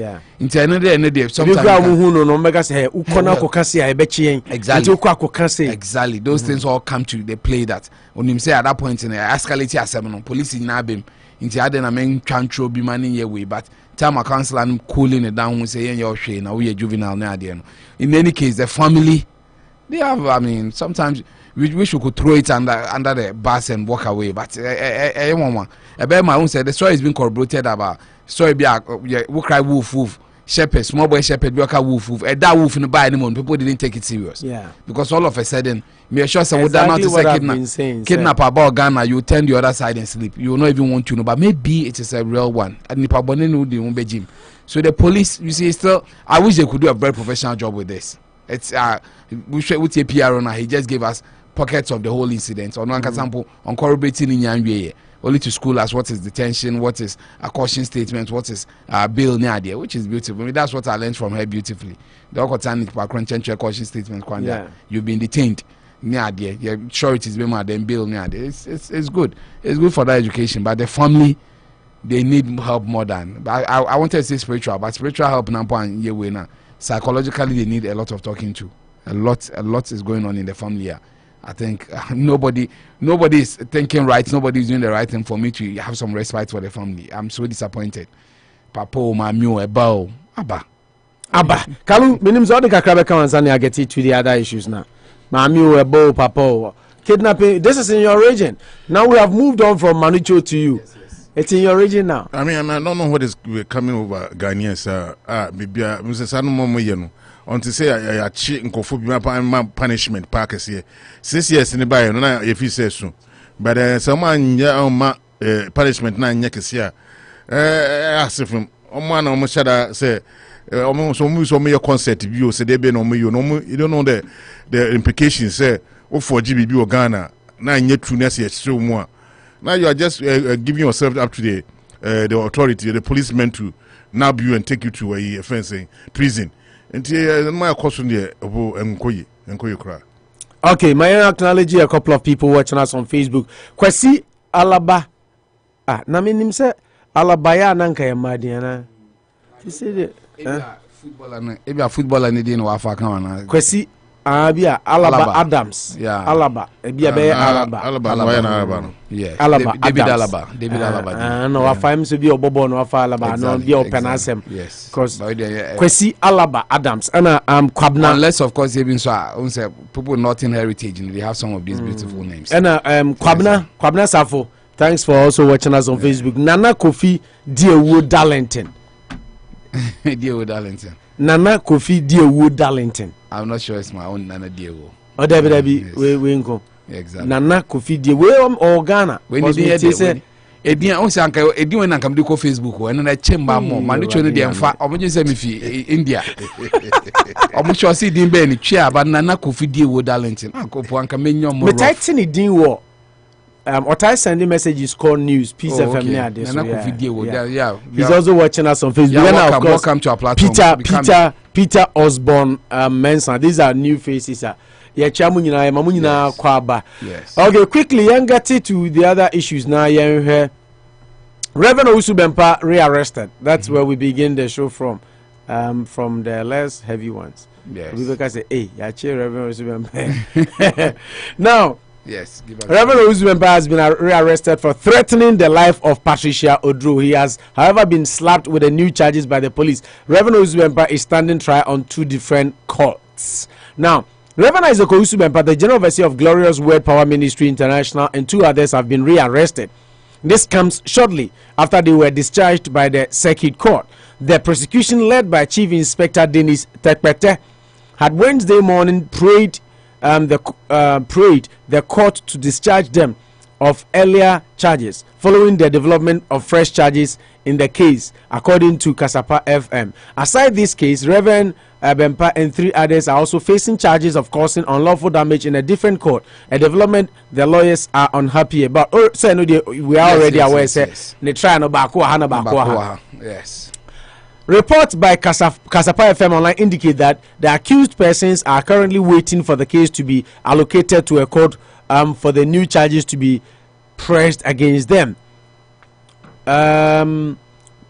Rev Owusu Bempah was arrested on September 12th. That is the background of the issue. He was arrested for allegedly storming the home of converted fetish priest Nana Agirada and charging for offensive conduct conducive to breach of peace, threat of death, assault of public officers. He was later granted 200,000 bail on health grounds on September 15, 2021 with 2 sureties. Manucho Kahumbi. He was standing trial at Circuit Court 1 until police amended the charge sheet and separated their cases. Yeah, some of these things, I'm not a lawyer. Neither was my dad a lawyer. Neither was my grandfather a lawyer. And I'm not sure my son will be a lawyer.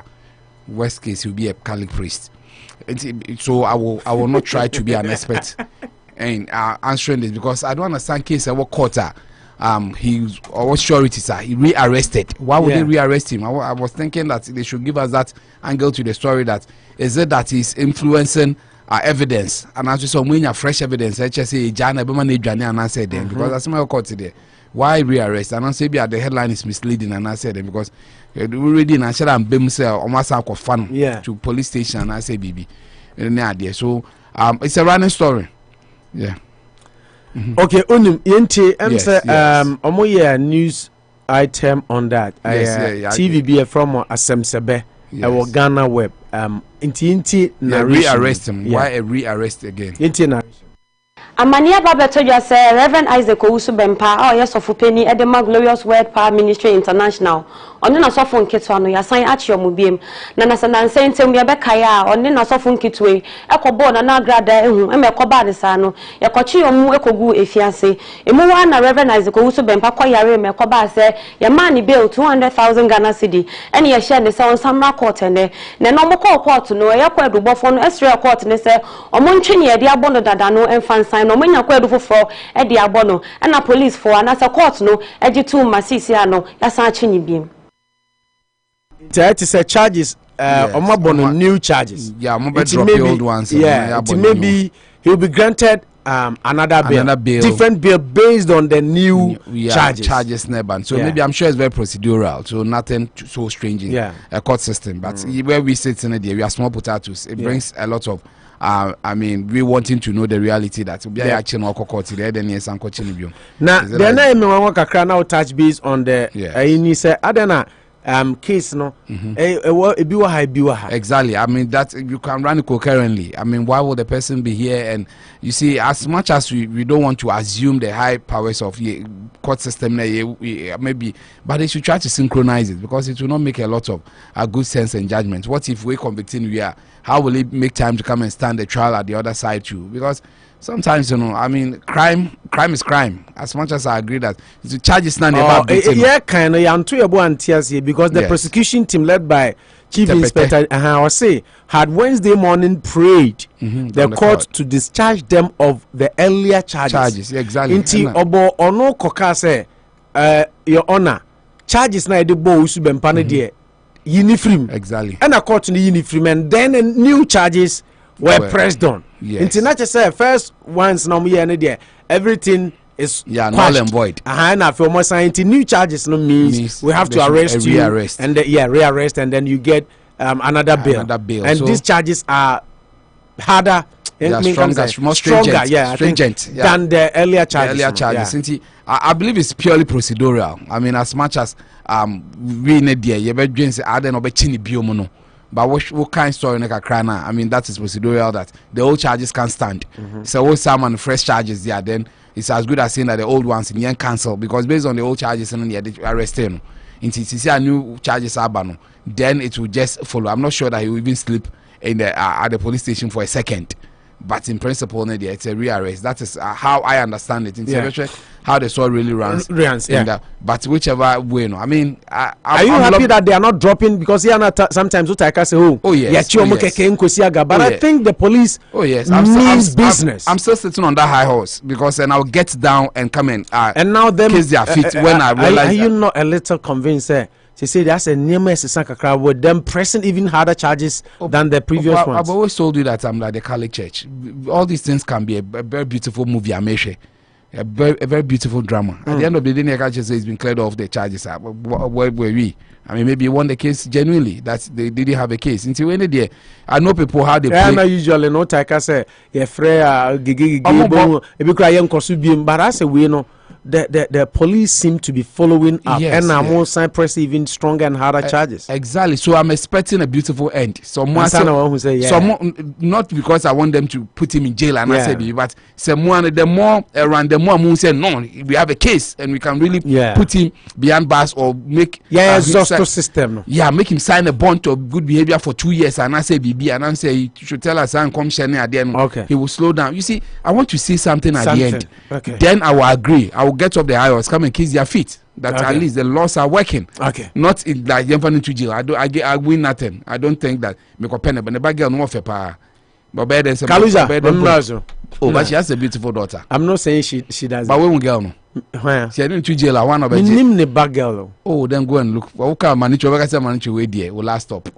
I know what you know. I know you know. I want. And they say so can be man on the jano. Maybe for that reason, but the law should take its course. Oh, of course.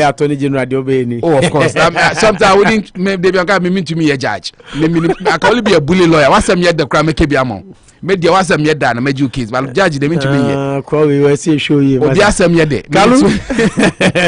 Reverend is a good Owusu Bempah issue is in two folds. Yeah. One, something happened in the church premises. Yeah. And another one, Agatha's house. Now, maybe a first charge, or maybe I can say be an invasion of somebody's privacy and now going to some place. Invading on somebody's property and threatening. And I'm say, but I also to kill her. I say new one about say breach of peace and a threat of death and assault of police officer. And then no na three and don't never show a breach of peace in the crown. For lawyers assault of police officer is serious. Serious and a threat is evidence on the social media rant so money evidence and common charge you. I'm just say what I say, or call on Kwana and Pacombe press charges. So the person will go and press charge say, or Balkas will be coming. The Pacora press charge, Amano. But it be the rant that it was going on to that's the amount for we are the social media officer. Oh, yeah, for you. A bit more evidence against you in the near future. So, Owusu Bempah the idea, say, why no social media on the Kofi. It started on the social media. That's where they started. No, we're Bema Bramifie near the end. It fell for the base. It started on the social media. No, it's your core. They say what started on social media now. Now we white screen now. Now right now the reality. I'm here. I'm come to do the what you asked me to come and do. It is that's the bottom line. See, if you say we have also seen a session of something in the Ghana police now at first, now we don't have preview to that one, but now we'll be able to have that one because police want to have an edge to do more for Mother Ghana because yes sir, this is a prominent figure. Presidential president prophet. That's what people claim. People say president prophet. Now we a year. First now, president because we win down. But right now, there's something a breed of Ghana police in Biqua. Me confidence that we are trying to have autonomous police. So maybe we'll be able to have autonomous police there, then the country is on the right track. 60% of the Ghana problem will be solved. Say policing is the reason. Me support to fix your attitude. Nipa bien wa ujane say wa kra wo de wa wuti fi ahwe. Udidi a to dan chance ko jagusin kimu we say ba obun say ti se Kalusha na lady an okosra Kalusha. Me si me ru Kalusha fi be kasa second heaven. So ati ase bo no kwa o wa am feel na ben. O feel na ben. O ka se be o gba ha na person obi Kalusha strike no me can you business dey na me no total wine see o be se and I say just mama abankwanji see o ka mama aba o sa me kan ti o sa me see dey na me no total wine we say come mama aba sem say what say that was before alcohol. Yeah. Total Wines time. No, you better be sure na Total Wines no. Eko Total Wines. Eko Total Wines say me kuja. I know say Monica. Okay, Unity Radio 1039. And as I can say, Rashida Financial Services and Dr. Kwame Ampozani Veno Women's Health Services and a Jumeku I from Danko African Market and a Gold Coast Catering Services. Moving on. Oh, Unye. Yeah. And see, right now, the new breed of police in Ghana, no, Ghanaians are beginning to have confidence in the police. Yeah. What I say, at first, no, what they say, die police, they say, right now, me sure say, the new area of the Ghana police, you know, what is Kadua Koma police, you cry Manakwaji. Because we say, you're so to say Kim, Nevia, no, but first, you need to confidence as a case number. Charlie, you pay 20 Ghana being come out, okay. Foolish case. But right now, I don't think no policeman will ever go and do the set a thing. And they say no share celebrities in people matter in Ghana. Shatawale walked out. That was going to be what I was going to bring. Shatawale walked out of the meeting. But why should he even be there? But because he has a case to answer, I don't think that it makes sense to. Shatawale storms out of meeting with IGP. Now IGP meets with creative art industry players. Shatawale gives reasons for storming out of a meeting with IGP. He's been that disrespectful. It shouldn't have even been. There will be a original court. Why do you go and sit with the same person? Now he's bemoaning unfair treatment at a meeting with IGP. Oh, the point was that can be raising for minimum way, but I'm even getting mad at him. But the point don't get mad. Let me say, oh sure, because say I watch a video where you say if you are Schwarzenegger branded a gun, no say branded a gun, no say a movie. It is no, but you are medical, still okra ruga, okra a gun. Into I quite say we okay, actress and actor. So Kragan in the social media will he come and tell us you see streamlining in here. So we are moving poor. You have to go and take special permission to get it done. Yamagana a beautiful place. Yes, idea. Also showbiz for no conduct of course, obi a music video. Share the kind in community caution when exactly. Stone Boy. Oh, I saw the video. I fear. Yeah. Shwa. Yeah. Was there. So some kind of fear. Shwa. She Schwarzenegger. Shatawale. And then he walked out later. Family. Just give me if you give me bands. Shatawale, you know, you can't. This one. Kwame Eugene was there. Charity, a mature way of. It shouldn't have been there. He has a case to answer. Kiddy. Yes. And many more in attendance, which was good. Also, be a music video. I bet you may show guns and idea. Also, Ghana, we shouldn't breed an area of fear. Say me a movie, be na me pet team, and I'm a music video. Na me per se, me violence can cry. Yeah, IGP Babecho. We need to get serious because near two medical. It's a strange one. I don't think it can happen to anybody in Ghana. A plus na bank. It should be interesting to know. So according to the story, Nom say Shatawale was angry, and he was later consoled and brought back to join the discussion. Now, stating his reasons for putting up such an act, Shatawale movement boss, say he was given unfair treatment when he arrived at the meeting. Shatta said he was the only one exempted from recording the meeting proceedings. Wow. You asked me to come here. I came, sat down, and realized people took out their phones to record. Just when I also took out my phone to record, a policeman stopped me. No, but you have a case to answer. I your crab, but I don't think it was right. In any case, let me shut up. Maybe you say that. But on her side, emotional before the too emotional. Okay. Prior to this event, the IGP met with Christian Council and editors of the various media houses in Ghana, which I think is the right thing to do. Cautions first, and then if Bibi Amanga and Dampare. Oh yes, because when person you be culture of fear. Says man work as man need to be careful. Would be to social media, be careful. You are any breedy. There's democracy. There's a limit. But just say when I say about Ghana, say Bibi and Ebeswao. No, we're gonna crank about now, because that's why I'm happy to have some of these consultative meetings. Then they discuss. Then person me a movie, violence kakra obi betwi tu obi benom obehye kakra that will constitute say my tumra Ghana. I mean it's interesting. So I think say what Dampare is doing also is a step in the right direction. the country operators like the Christian councils, the media guys, those celebrities. Almost integral part of Ghana.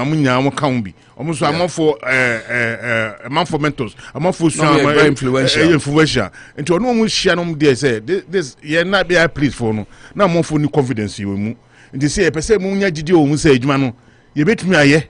Nti ye nim baba bekasa na se mu ko fo ni bia ne baba bekasa no bibi tun na se baba ya mom nka jen say witch hunter na say personal attack bi Ghana ni ye die no ne emra no opo se sa no ma etumi ye ni ya as manager will say 60% of problem is solved and the country move forward. Okay. I just step in the right direction. Okay. Kudos to Dampare. Na me say be jai sa manako kusi ne empe any political interference bia NDC calls on IGP. Yaka IGP assembly a moment from Precon. NDC for say IGP and share allegation of printing of 1 million ballots no imu. Ura friend said Johnson esi dunketia ena nensa shekrata na se was sign. Now the National Democratic Congress. Oh, for Mushayo McAfee for some idea no more person here. More person more hard, Mushayo, Yania bro. The National Democratic Congress NDC has petitioned the Inspector General of Police to investigate the alleged printing of 1 million extra ballot papers by InnoLink printing press during the 2020 general elections. In a petition to the IGP, Dr. George Akufo-Addo, signed by NDC's General Secretary Johnson Duncan, the party stated that the papers were printed illegally. Thus, officials of the Electoral Commission and InnoLink found culpable must be prosecuted. And when EC officials were asked about the above development, they denied any knowledge of same. Our agents insisted that the ballots should be destroyed forthwith. They ensured that all the ballots, which were estimated at over 1 million, were shredded and scheduled for destruction. Part of the statement claimed.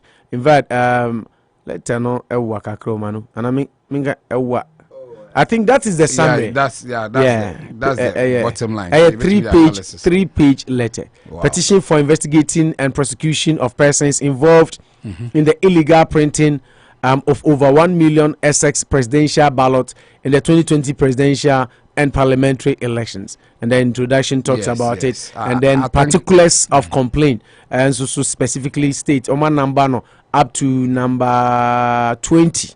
Particulars of complaint and evidence of complaint.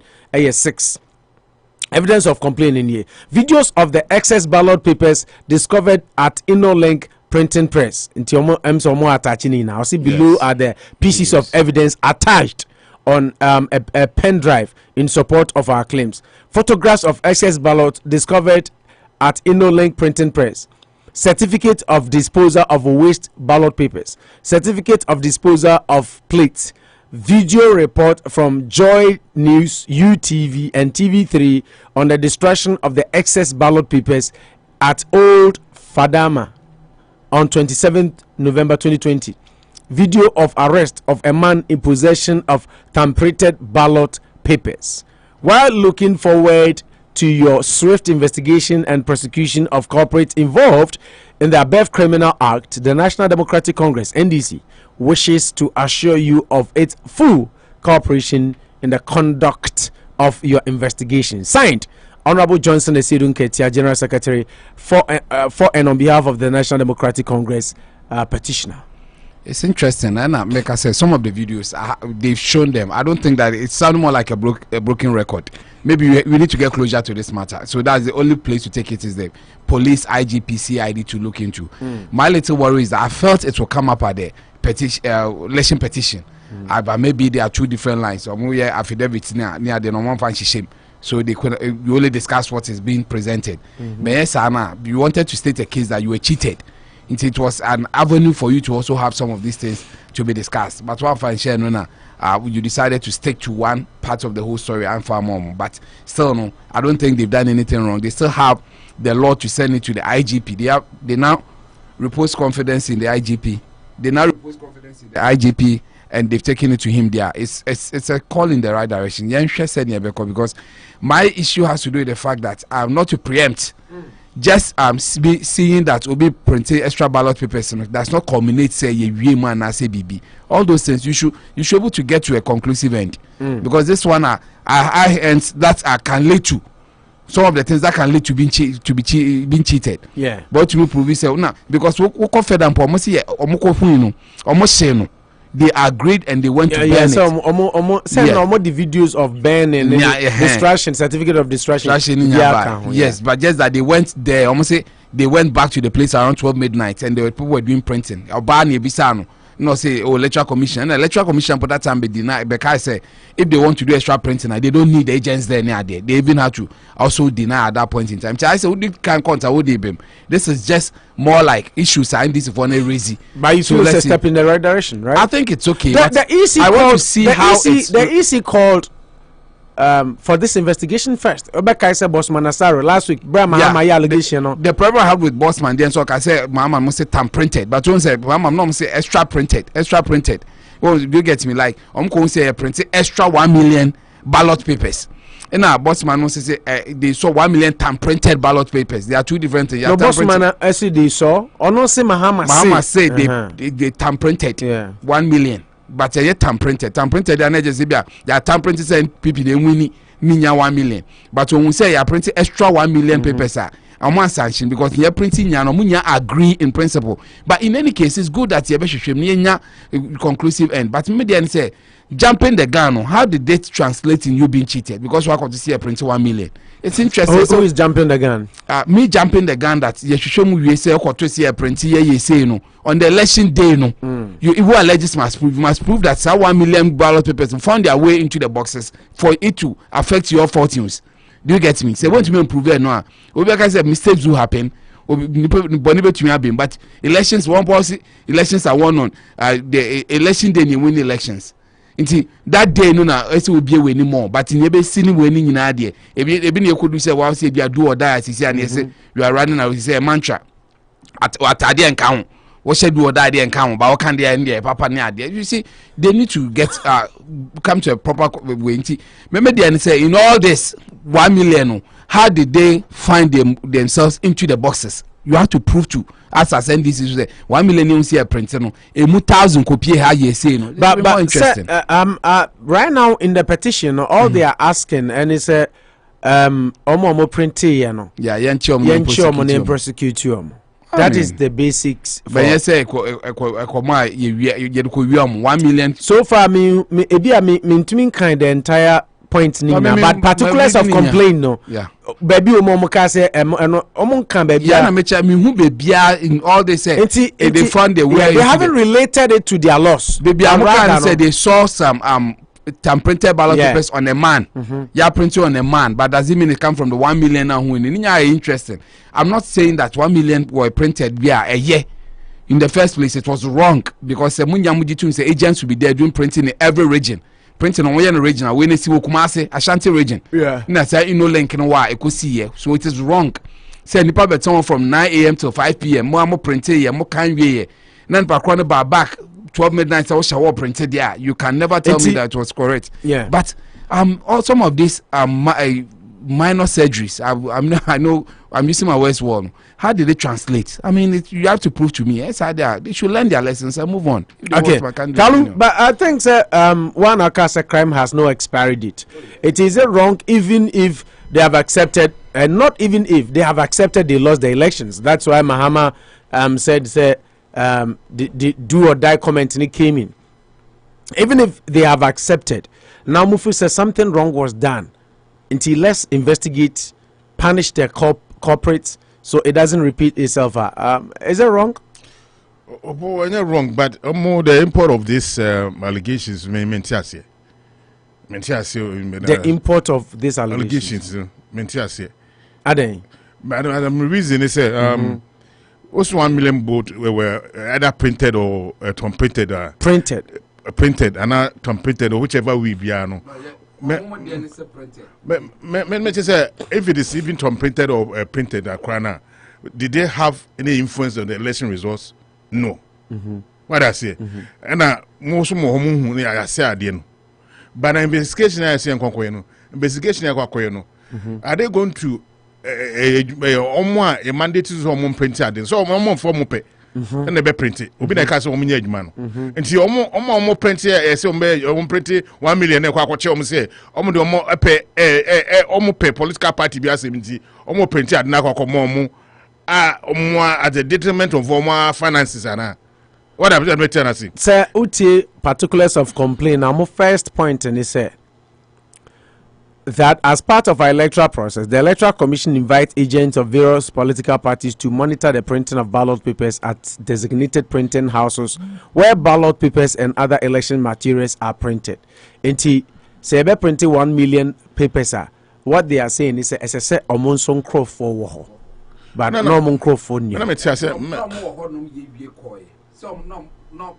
Na omo so they finished and they went home. Then they realized when they came back. Said the 1 million. So when they came back, yeah, until back in some 1 million. No more printing, no money. That is the essence. They came to one be 2 more so more yeah, no more be so more. They didn't get very good. That is the whole point. Yeah, it's no money. That make us money. Me sure say Nkofo na mandate Nkofo so mo printer you know. And they say omo kwache Nkofo no mo sa printers ni omo ntumi nchi omo. And Nkofo omo pese omo kwache omo no. It will be the easy. Yes. When I say easy na omo kwache omo no. And easy na no man adwuma so mabeye no. That's some of the more practice and more efficiency that is going to, you know, what me to mean. The NDC people could have done, they say, maybe a next, you know, baby, printing, into where the Omunja Manenko. Because it's already done. But the EC called for EC called last 2 weeks or so. Bossman Asare, IGP said, Mahama accused you 1 million voters. I mean, so much say NDC4 and the allegation, but and I used to do so many and I side with them. But we are not be a party more election time and now kui. What am I telling you? It means I suggestion man say, next say you be on Ibiano.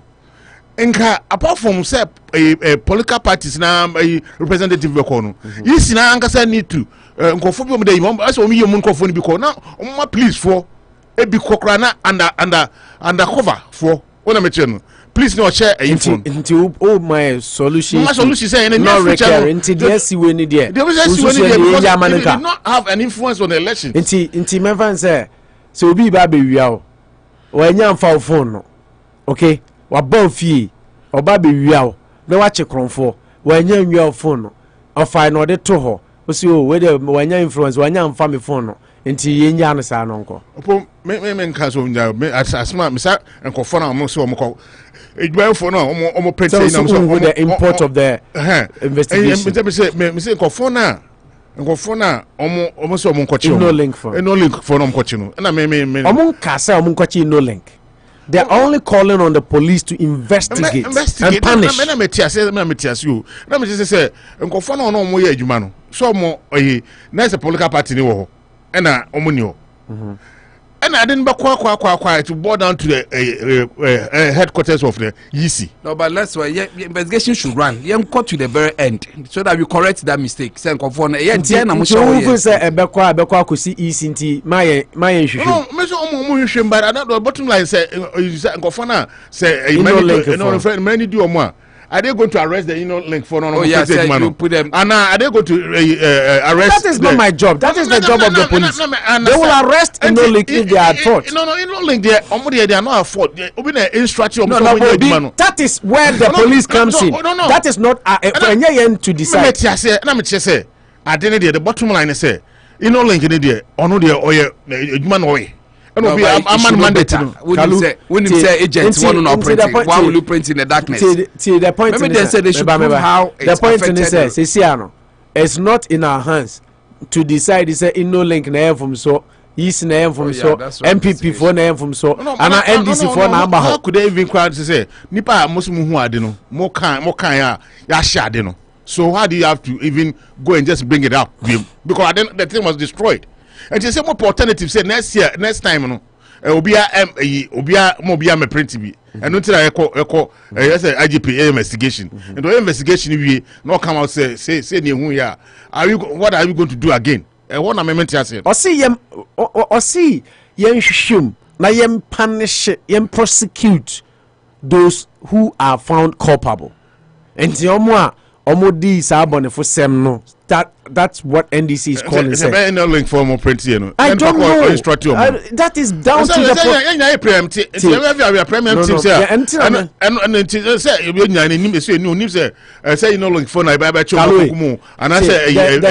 that is where the investigation comes in. Say, and she should move on the better say, okay, in no link for one and more pay. A be an easy for Crown Castle money. A be no link for our party C, party Kewa. Omo no pe omo asem e na omo ade omo pe e bia yisi e na print e ka se omo print e bia MPP for na ka se omo print e bia NDC for no akra na ka se omo print no mo say twa omo betwa antra kire e bia NDC was supposed to be there, they decided not to come e na omo print e all these are your friend is hypothesis, right? I say hypothetical points are police for be picking up. No more investigations. And the end to internaha and then can say, oh, link for easy MPP I just a police for a day. Eshishim. Until the NDC over the point and say, we are calling on them to investigate, and whoever is found culpable should be prosecuted. Good. So I think say, okay, say link for the man because no more yo majumano. We don't know that. The investigations will either exonerate them or convict them. Until that comes down to investigations. Until say be out for us to say any investigations now fine. Then you so for us they are just like you said. There be investigation there if they want to take your money, but maybe assembly. I will say wunti man koda. No, I mean because I do not have an influence. Say influence in the elections there. They have to go back to a Supreme Court to be for but this one did not affect the more share my share no there's a share there way forward next obi antwi mfa kwati kwan so enko print ballot paper bia without obi presence una meche no that's what the way forward and more also NDC for na ma sign akochiri no ma bebrede akoma ayifo no yisifo no say election where 2020 no ankoyi in there some of normal mo pese mo yidigo akwemu mo say from IPAC say mo mra na mo ya mo say you don't want to go to IPAC fancy meetings una meche no enti say yisi no yes yisi no e de ade aba na say mo fi say enye right na mo pese mo be kwa so say you the import of it me draw me say the bottom line is say I don't so more who say I shine there. I didn't say mo say the be am go jam be na me allegations 1 million vote. Ya shine no na say the wa say kwati kwan say nipa binum fa kwati kwan there na je say nye o. So you use the word kwati kwan there. Say ya hwehwemu a you see why me feel say say me personal opinion is say one easy now they can call us say hwehwemu.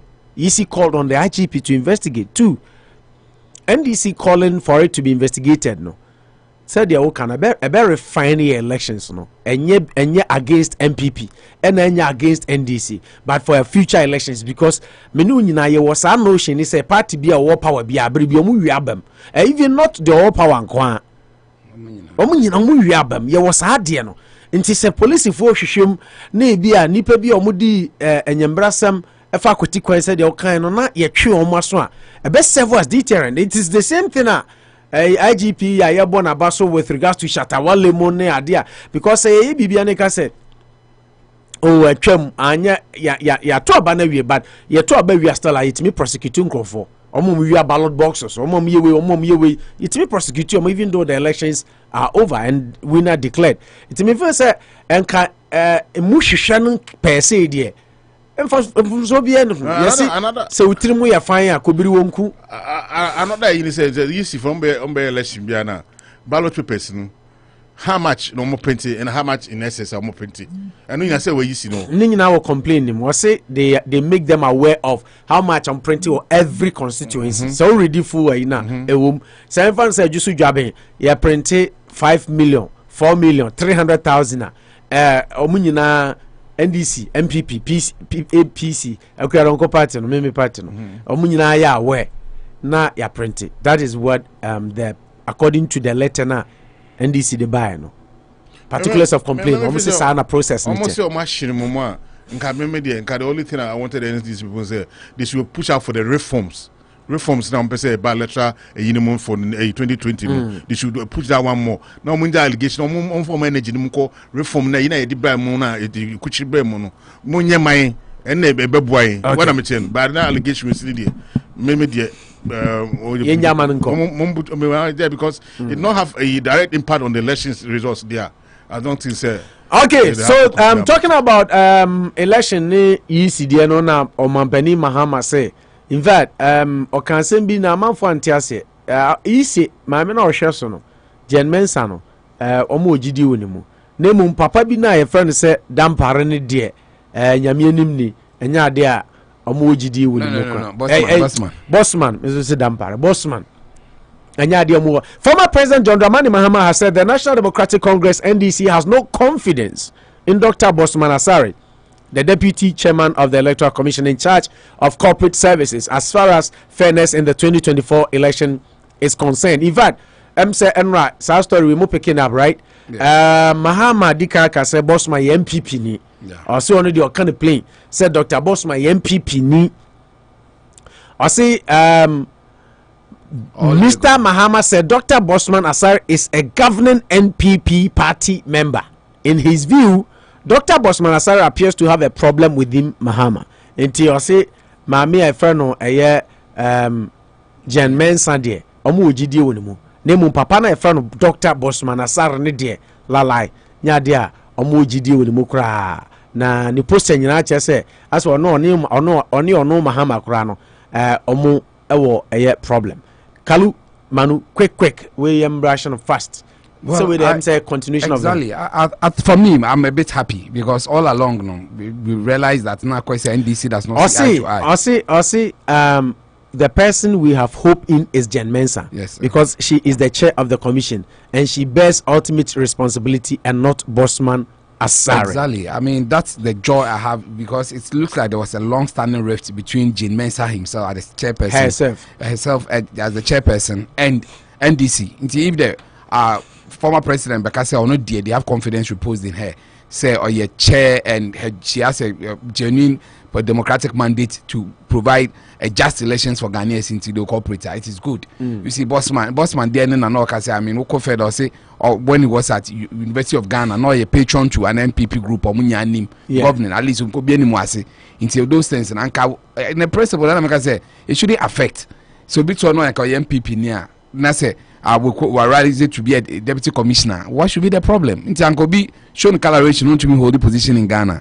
I think that maybe because he went to that to see your press conference and they didn't know table so say he was showing vituperations the good and all the casa and they didn't know in that direction. But me, my joy is that at least we're unison in chair and there's no problem. The head is still intact. But one hand we say until say be a best son acquire a first ye electoral commissioner.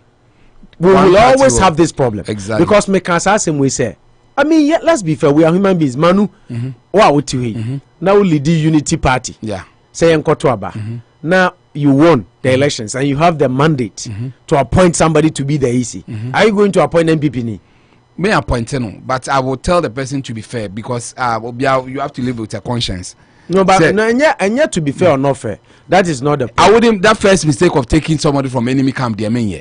That is the whole point. That's first mistake their main year. But I wouldn't also take somebody I mean say who doesn't have a stable talk.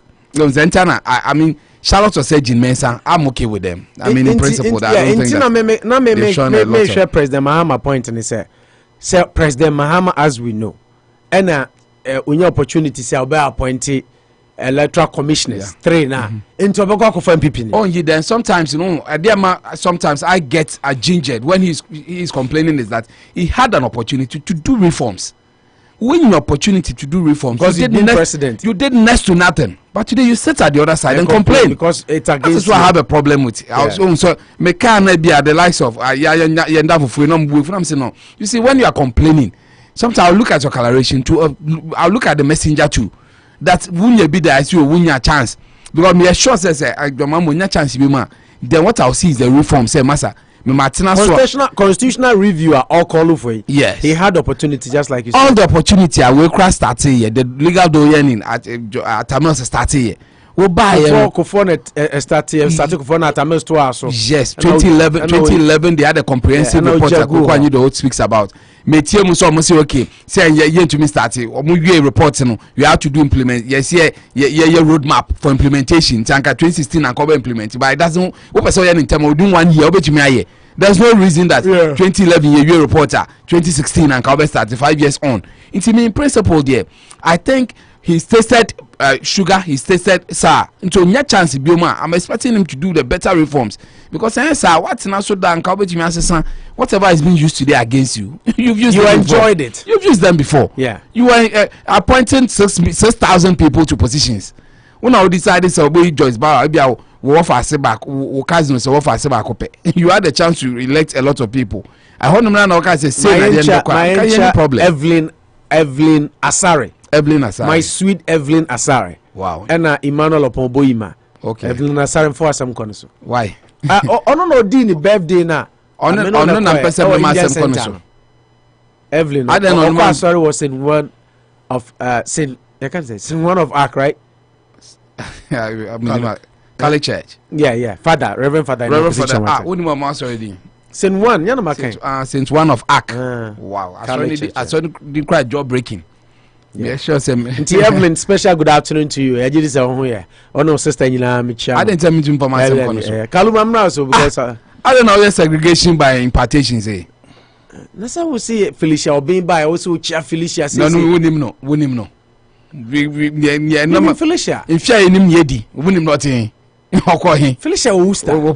In fear, yedi no. Near Bellon, near which I know you be among where you Felicia. Bird in hand is worth twice in the bush. Yeah, the other that one answer say, Manicho Jao said, Chime back on the Bemau. I go by Vigo, there go. Your mom, so fleet, so political gymnastic too much. That's what he should do. Are they? Because, I mean, what do you mean by political gymnastic? I said just or that no too much. Or his skills. Yeah, or his skills. Because the bottom line is he is a deputy to Jean Mensa. And in a smart say or a deputy, no, all the decision that is coming from yes, you know, say a young Sanshia or no a Bossman Asare no, or to be young. You just need the input. Jean Mensa always want an input from friends saying Bossman Asare. But not Bossman Asare influencing on own judgment. It can never be happen. They make out my see. And so I say Jean Mensa there only na also Ojidi no Bossman there only Ojidi onu because say obi di menu abejan o ka say all the allegations aba or ka say those ka say no oye don't you think also a gymnastic? Don't you think we have to even applaud Mahama because MPP time Charlotte Osel no there omo there Charlotte Osel or the main person no kra no mo ni gidi onimu Canada Japan even came out to say so the to na position until for Mahama to have even respected the position no say or the mo gidi onimu and the deputy no so I think say general secretary say Bossman is there as deputy and deputy does not have say in trying to sanction stuff. Only say so or input. Your three commissioners or three commissioners or input, you know. But if Jean Mensa decided to say this one of what they are saying, no, I agree, but I'm not going to take it out. No, none of them will say anything. Ranu a commission no autocracy. No, autocracy. But when I say the obia input piano, she will take it. But the implementation of a boils down on only judgment. What I say, on number to consensus say, idea but BBA he is the head. And he said, oh, like I said, so no declare nobody will win. Nobody will win. And see, no bossman there, on no input no the bow. And he said, we say, bossman, BBA, but you know say, and this for the union. Bossman catcher, he said, because MPP didn't or if I say, James and 2 points, and he said. Or a deputy in Tenisa Mahama and your problem.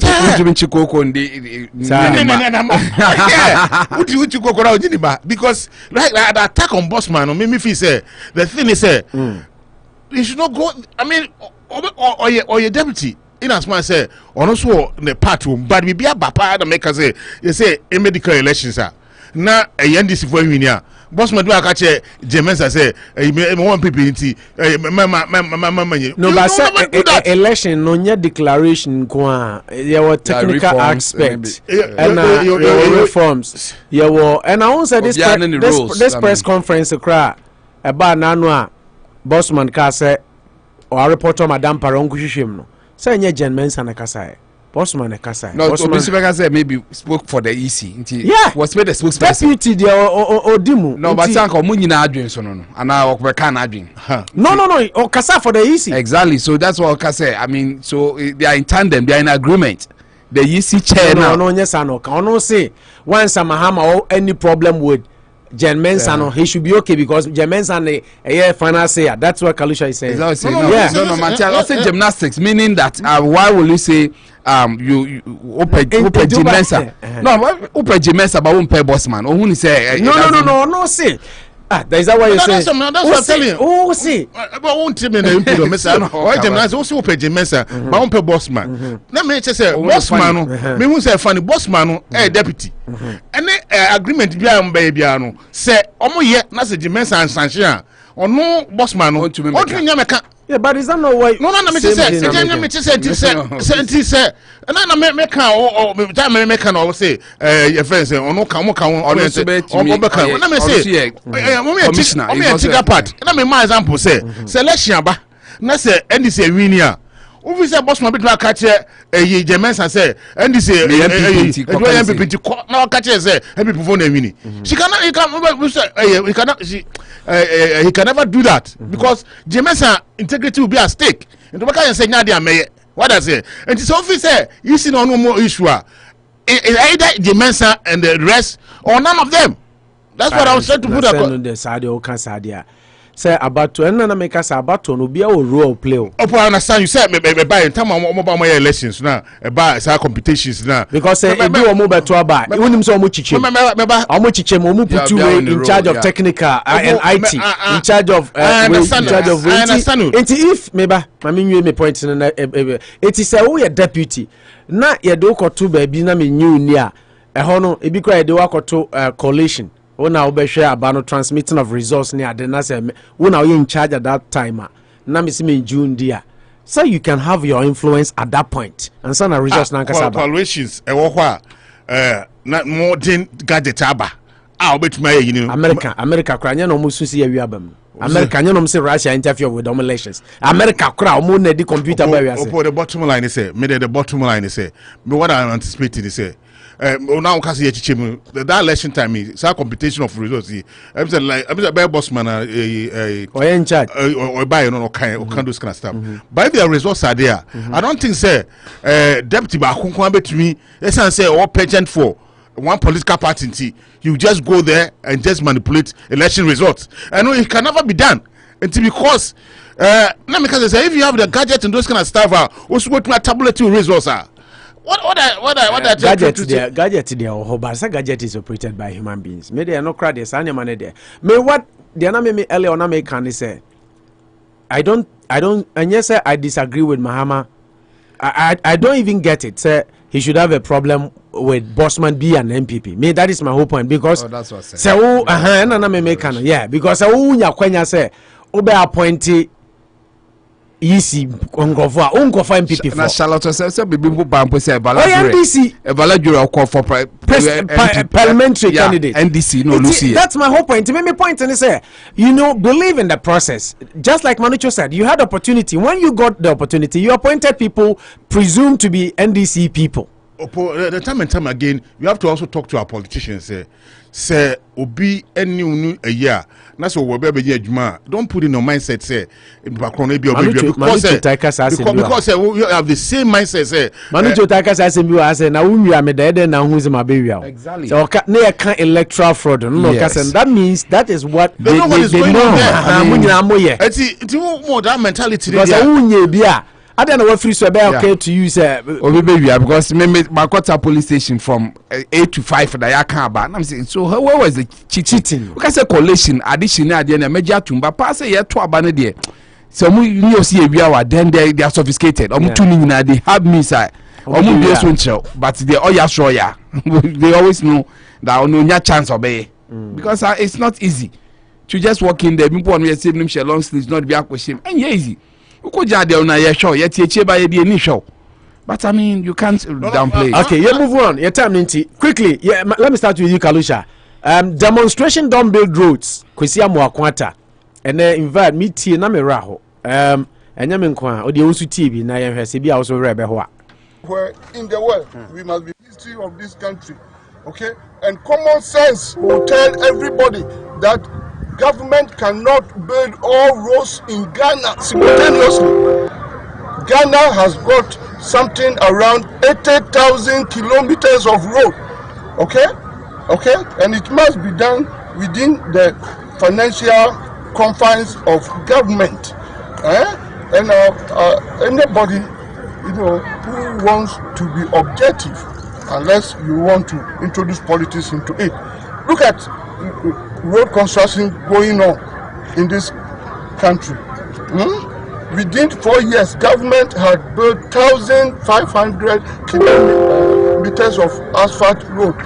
Within 4 years, government is working simultaneously on 9 interchanges. Has it ever happened in this country? Surface dressing in thousands of kilometers. If you ask at now, between now and 2024, government has programmed to do 11,000 kilometers, for which 6,000 we are sure to complete. We are sure to complete 6,000 kilometers of roads between now and 2024. But we have programmed 11,000. The remaining 5,000 will be at various levels of completion. We have programmed to build at least up to 20 kilometers of 20 number interchanges. By 2024. Will go by these programs, one after the other. Government will build as many roads and fix many road activities as possible. Demonstration or no demonstration, government has a program and we are following it. Okay, and it's unreasonable for any individual to think that Ghana or government should build all roads, simultaneously at the same time. Okay, we penny no na ohwe ya kwantempo ene de make twi news pa ya kwantempo ne ya kwan so Minister for Roads and Highway ena ya te ne kasa no eti was demonstrations don't build roads enye ensem na all kan ma hwa okasa bie niam aban ne yeso say aban na build ya kwan 1,500 and Oma market down 11,000 from now till 2024 with the hope we say Omo ntumi anya kra no 6,000 kilometer there Omo ebeye and Akufo-Addo aban by 9 interchanges, which is fantastic and marvelous and applaudable. But the demeanor of the minister and how he spoke to Ghanaians, that is the penchant. That is where I have a problem. Demonstrations don't build rules, and now see common sense will tell you that. Kalusha Mensa same through, so it's NPP. I think we will have to link this to the other story, Mahama say Omoya power arrogant. Is MPP becoming so intolerant? Because among 4 year demonstrations say day and the minister is mad, telling Ghanaians that demonstrations don't build roads. Can't they approach grievances from the populace in different ways and accept them? Say, oh yeah, more right to some demonstration, but into me mom. The way they are toned, the way they respond to Ghanaians, it shows marks of intolerance and arrogance. Meaning, Kalu, let me start with you. But one thing Ghanaians should know, and our politicians should know, is demonstration is a reminder for you to fulfill your promise. Yeah. But not to antagonize your populace, your governance. The people under you. Under you. The public. Yeah, the public. What is it? On your campaign messages, you did mention a lot of promises. You made a lot of promises. Oh, may we amount. May see, may if you are crying MPs now, or more colobin, see my yabe mo kwama yabe see. Now the name ba. Now kwano so me fa say a crowd mo demonstration bi ana omukro ko report to about say. Na ka etumi simwa about 3 hours ansa na film. Nti biane kwa na eso mo farming a product na eso mo fi ono de ko the other yin kwa na assess. Nti na obeka cho say be ye kwan na odifo. Ade ba ko a ekoso ame Karusha ame mpeni say. Opo Ghanaian politicians are beginning to think say there are only two Ghana. What I say? NDC for any MP before. And the MP before are Bemu. Now say Obi Kasa. They don't see the person as a Ghanaian who is suffering, but they see him as a NDC ni and Akufo-Addo and Okakagum. Yeah, that's what they are saying it. But they don't see say Manicho for independent minded and neutral people. They don't say football or many political party bia. But who's a lens is not share no. Obi wa political lens a share the party the obey say yo and yo the bia oba be kan bia ma no omo ono obi wa share lens bia oh sa ho efo no so akonya ho mom so omo so bibi enko so ye o mani mu a eso omo so ka esi eh this phone akwakwetati nti da be nda ene be ja sa no mo say eno mo bi enye na se obi sori na o ka so o promise say na wom yeah na unye na be catch you say yeah by 5 bi na amafo fi say demonstrator amafo kwese bi na so violence bi be bechi no so demonstrators yo muso mu say sa de ne ba na say so mu kwakoye ye kira eno ma mo vi say abani nye enye no mo kono boko ba ga na so demonstration bi wa opo na so akofa baby na akofa eno ma na o say enye no na wa so start say no e kwa so e kwa nye o na wasan e de yi ties akoku kwan no so na wo hye no ene ukwa na obaye enti ade na wo vi se wo se enye no okubo dawro ama ba ma hu se ade na promise e onye no just go and do it nicely na fe oba na ba be enti makwata mamu ada say politician would not see a demonstration as a yanka Akufo-Addo no president no so I say 49 and now more than that 49 49 demonstrations yeah I mean that's 49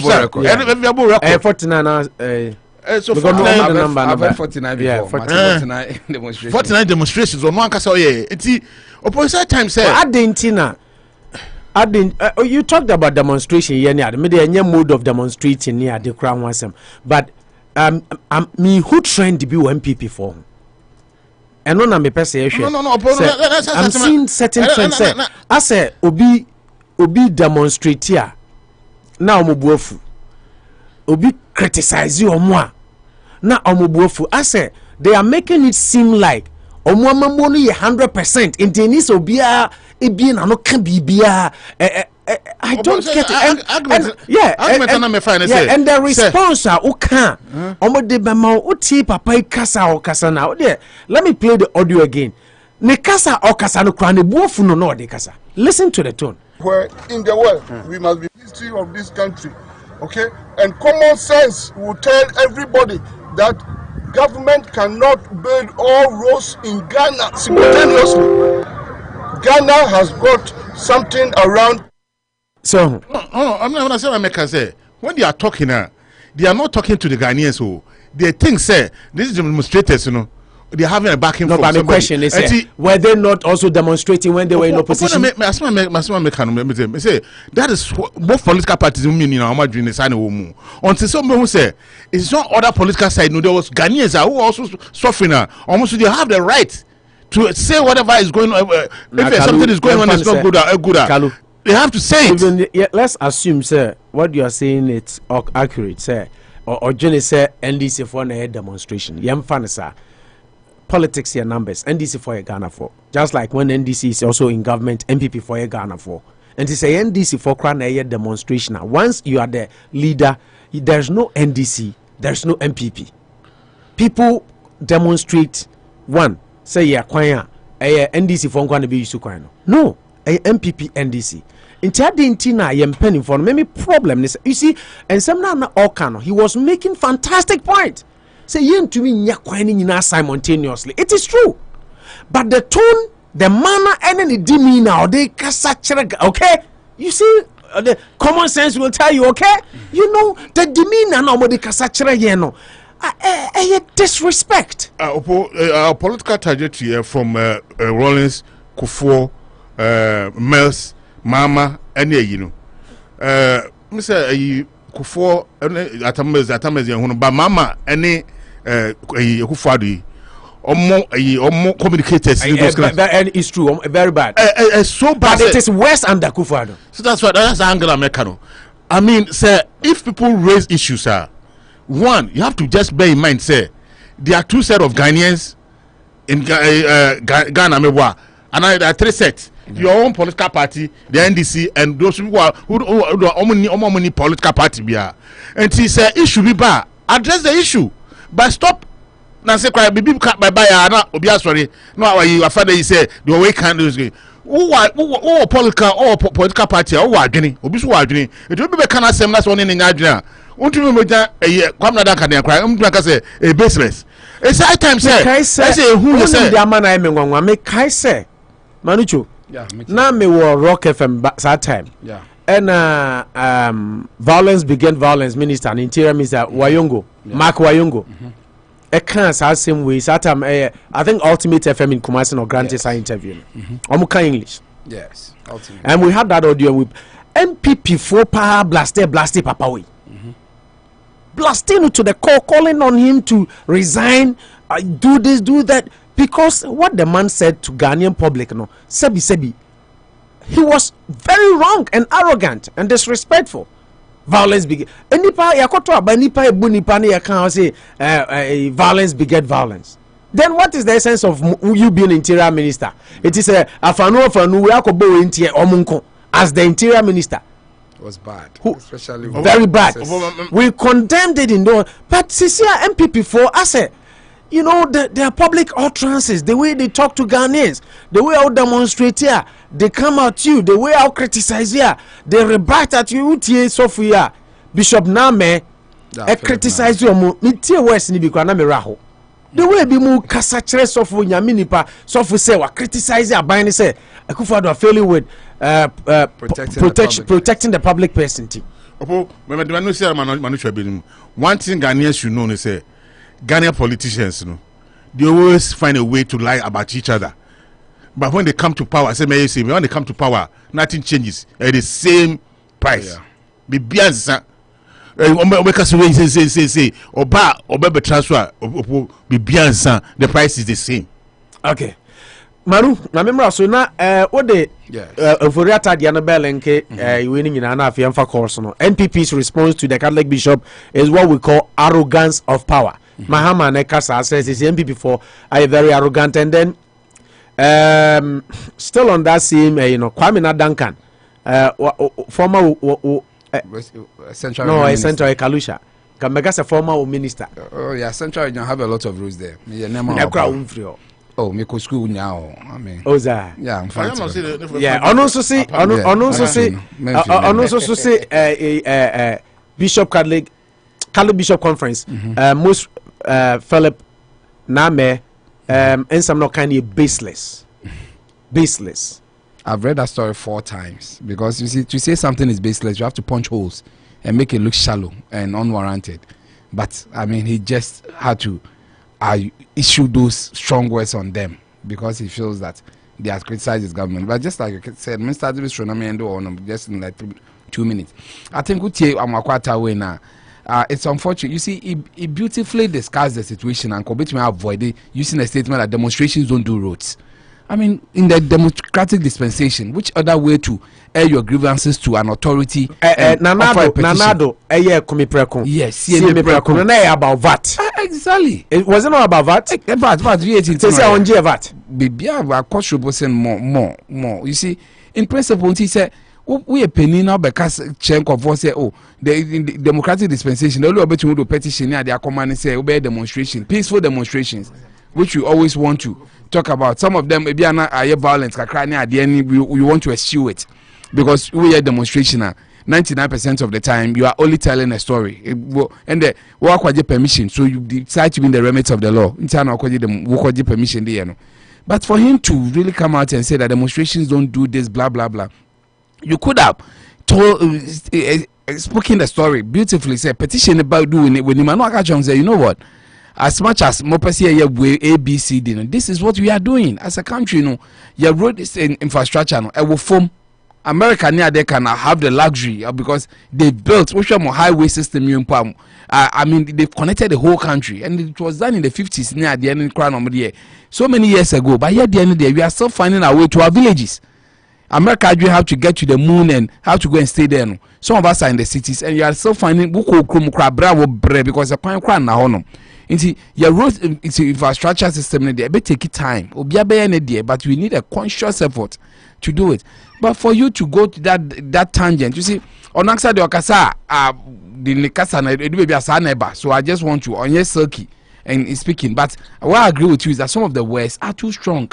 Say, I mean, you should be sensible enough to know that demonstrations. Common sense will tell you demonstrations don't build roads nowadays. They are a way of airing your grievances and selling your petition to a government.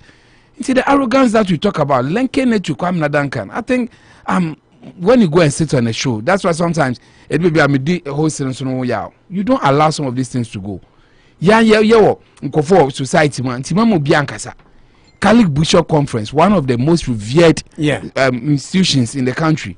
No, catch us out, protect the public purse. But some of the Mamun to me, Yano say, 19,000 near the end. It feels strange, and there are teaching problems. Say, our youth $19,000 per hour, $90,000 per hour flight. Every 90, be 14 near the end. Mumbai Yano.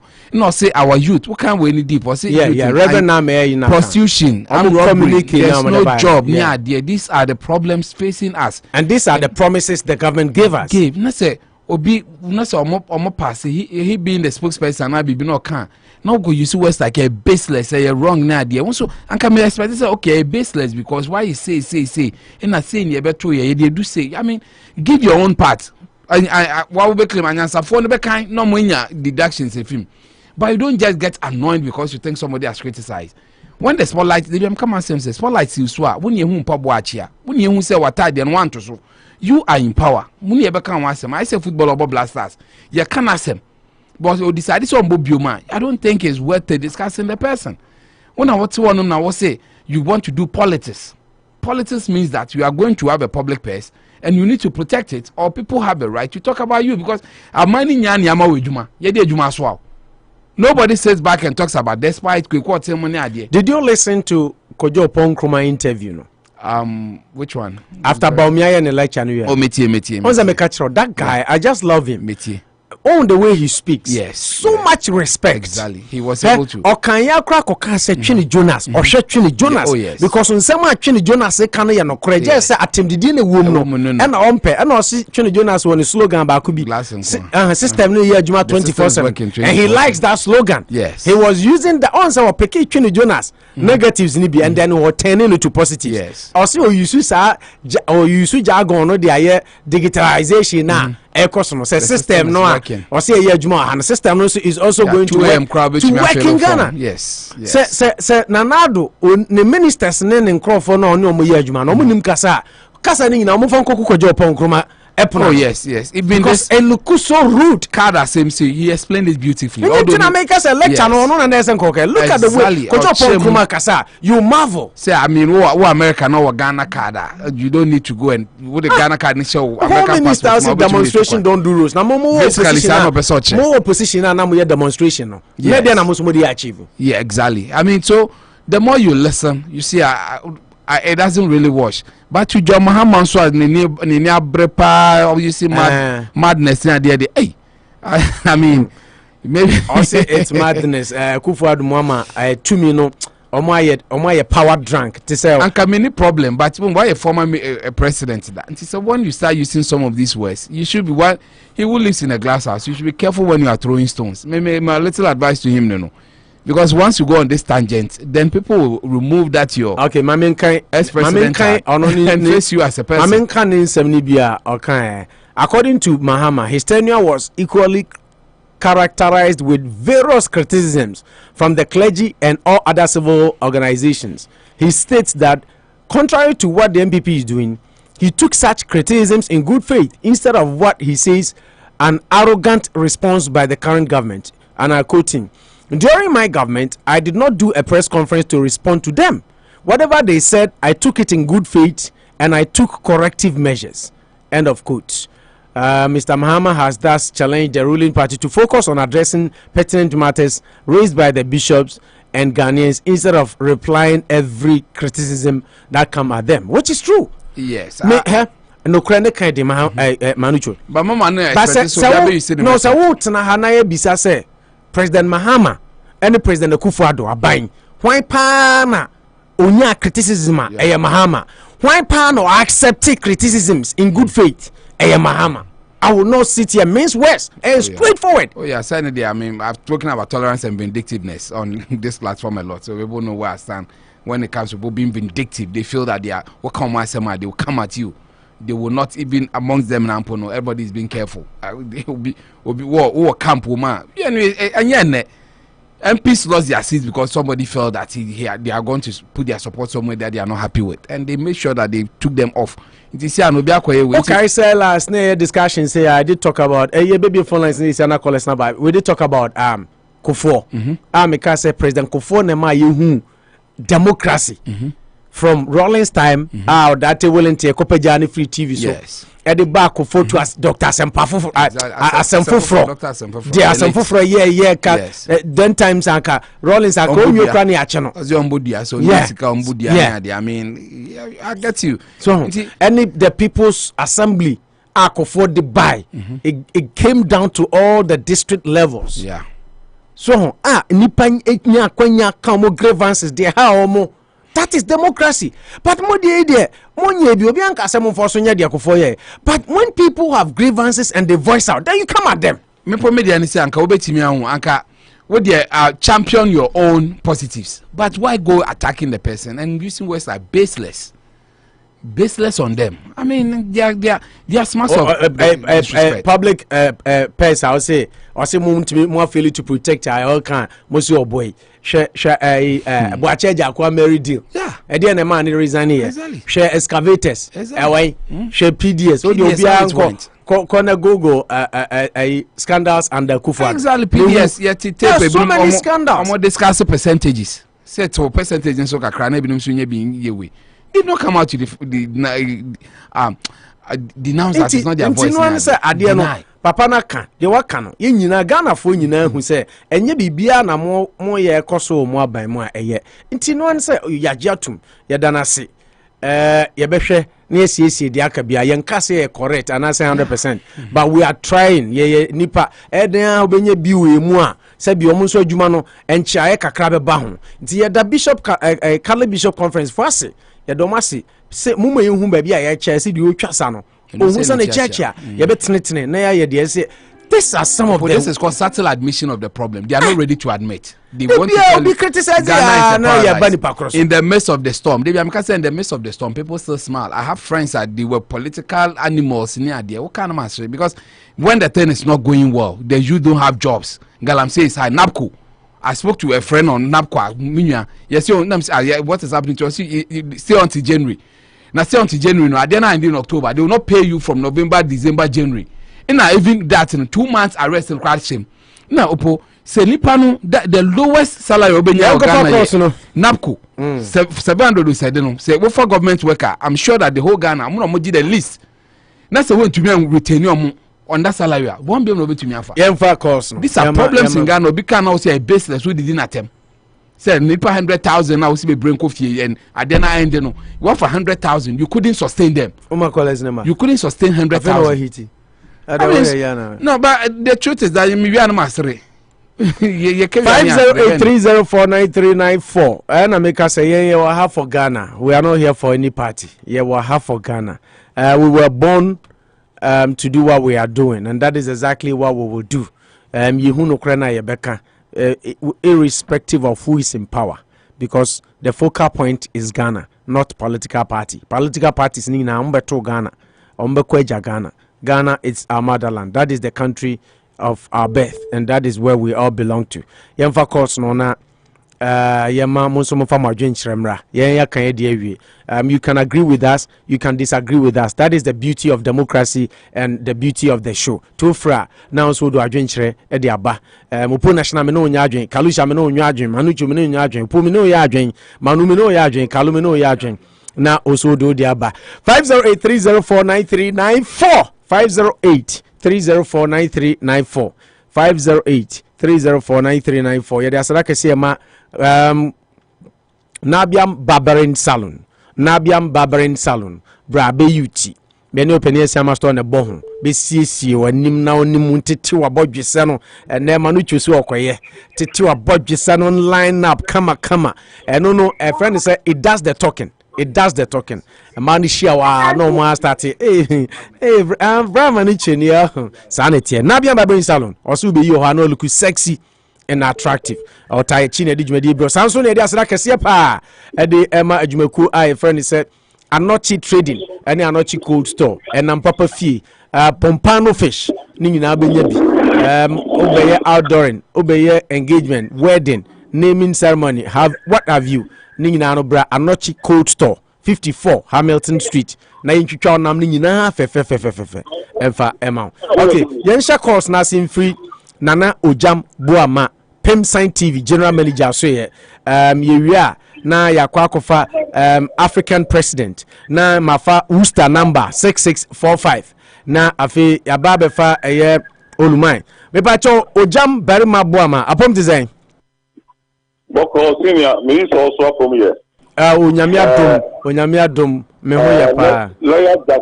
dia okum kon all by for general secretary for NPP also chia papa CEO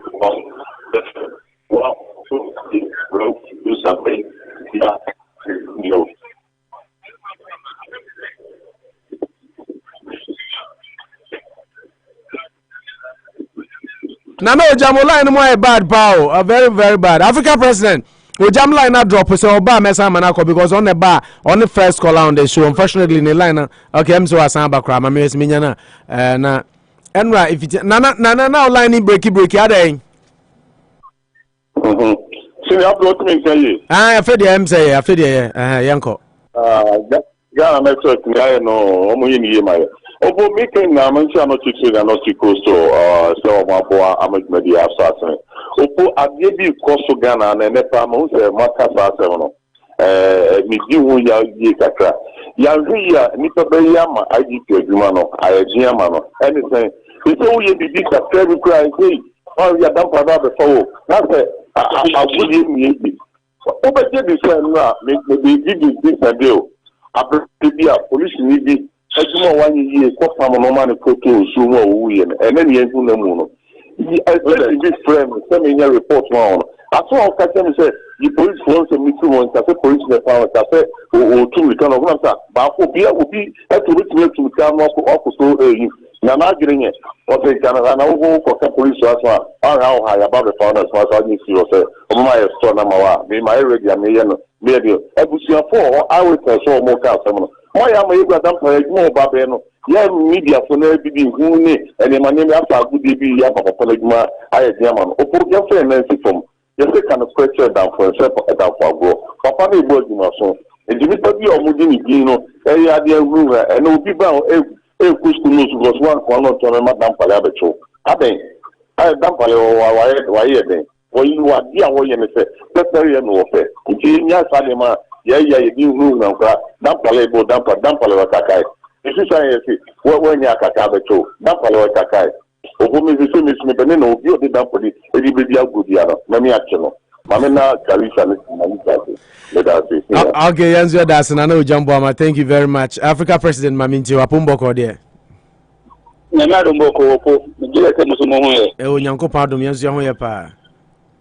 Medasi bebre ko mamintia o tie fun na mentia jamon ko gwago be wo bia am say ndem she bushka be bin man said ntie mo discussion me nyae but no say the time be ayi na ejun Ghana ho de me market be kakra okay opo am say the ojam na ojam bo market say no say yes am say Dampare man be di kakra mana e be free ono akata so ka ho bi because who kai say Dampare by na shati e bonus abosu say adwumasomo ye na ye ni je ho mama o mama no petition bia nye den went to the man by idea bia say fata ana meboa and ye na ka nyi akọ no ye normal ekoso Ghana so ai o say ye hwehwe no fa ho a sebi and so ye nya hwehwe ba na e pese edibọ no but o ma panyin Duncan man mama ba ka say o mo ye 2020 election asamia na Dampare ba say o ma panyin Mahama nhwe ni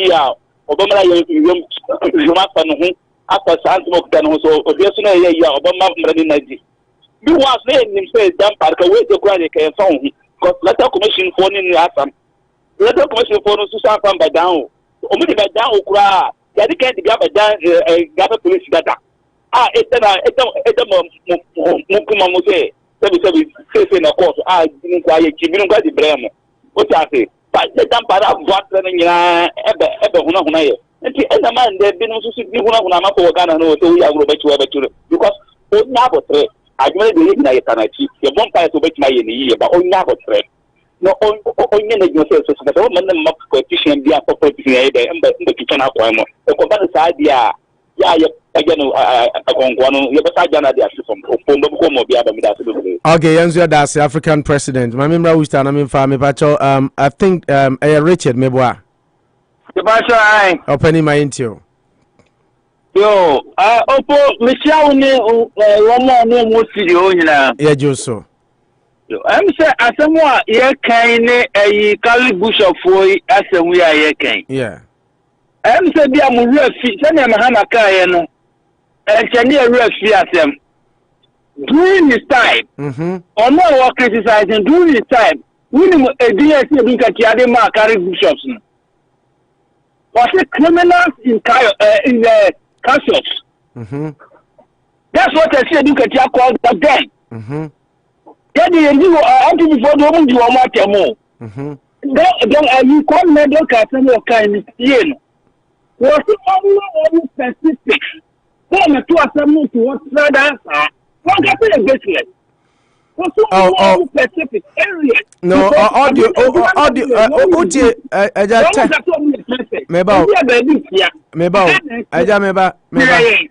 Meba can you know about you sue that word because me audio no. Basics. No, I say a baseless.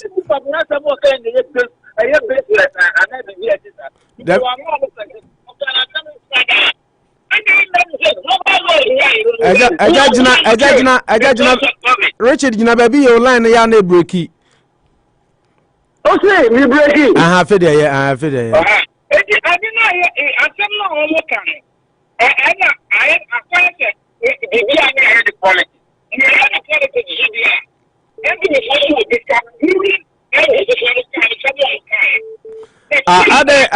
who use Bluetooth, are you free Bluetooth? I think your Bluetooth is not helping. Richard, so Richard, Macho, hello, Richard, what you mean? Yeah, so you use Bluetooth and Bacho, you free Bluetooth because what they call Bluetooth now, so you use a come now, what do you know a hollow pie and tinny? Oh, you me, yeah, but now it's better. Okay. I'm mind yeah. Obi Wabaya would be a woko. Mahama, why a cup for Mahama? What's a mobile near refugee or criticize zone? You don't have the moral right. Will be everything that can be done party and come and get it. Because what the trap are Mamon Soda. Whoso the quack of fat a ye, you're investigate to our open echo watch for. And no more the investigation. Meanwhile, echo watch for issue the report to buy say the election was free and fair. Again, and today I'm here. Oh, and nobody be why you come and here. I said the MP before, dear sofa. You know, a sofa, and this is what you want them Ghana. And some of them even don't want to open their mouth again. And this Richard, my point and he says so NDC and MPP are the same team. Fan NDC for the so for and yet they say it will never be the same. That's what you see. Political philosophy of the one. Sana who say as a Sana who come. The American say the way now criticizing the MP before now. Over 70 Ghana. But the only press conference when we start question say my specifics. And look when Boabia Samwa and the Yabusa, I don't know. Oh, all of the world be a more train. There's a who's a young protected person. And yes, just point them out to us. And so the class I'm towards that idea. I am going to the politics.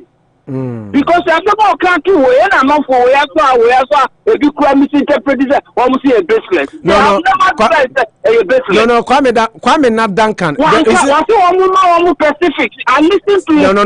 The program was on. Maybe Kwamena Duncan deal and a Boabia Samoa deal. You are confusing to Kwamena Duncan on Kwamena Duncan and repeated the Boabia Samoa cafe. This is what Boabia Samoa said. Now we have people before they are out to insult. All the copies FM on. Audio na effort. Listen to your program now. I want to talk about everybody. I listen to the program. When you see the word basket, also more specific. Yes, now we can't come to us. I can't watch all over the world. I said, I'm not be anywhere perfect. We hear the cover. It's so we want to be yeah. So you say area has say, and I'm going to say, and I'm going to say, then now the country say, you know, what would I be okay, Richard, now, and I can. Philip Name Roma asofo for conference no mo communicate na mo de ban omo anka omo communicate ni kran nyama we ne na yi open address yeah na me say communicate no be after the meeting yeah of course and me bisa say o ne kasa no wanka specifics bia o specifics bia no kai e kwase mo ka to trada say like politicians just and disika is telling our face and we are so there. He talked about poverty. He talked about unemployment for the youth. Unemployment all over the world. And unemployment. Ghana. Okay. Ghana, but and I'm not coming down. Allocation of Ghana, you buy your free Kwame Nkrumah peso. That bed you do another score on me. You complain on me.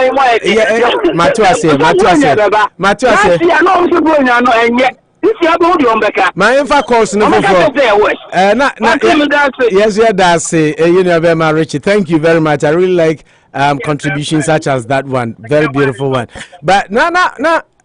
Me as wako nanka ewie nanka obaso nanka di nkomo kama kakra now can about specific say o see here wo mine specific poverty area and unemployment in so area and tibia enfan say momo say wa kan tra no wan kan tra o ma specifics tibia enfan say poverty now kan no na mo be answer say poverty ni de oboa poverty no this is what we've done. There's no poverty. Unemployment ebia you take over unemployment rate you see it is say nti ye ho adwuma nti he gave some specifics so ka say wa ma specifics above boabia samwane Kwamena Duncan nyina ka say papa na ma specifics poverty area ye ka say here poverty area and I can to say unemployment, youth unemployment, and also area.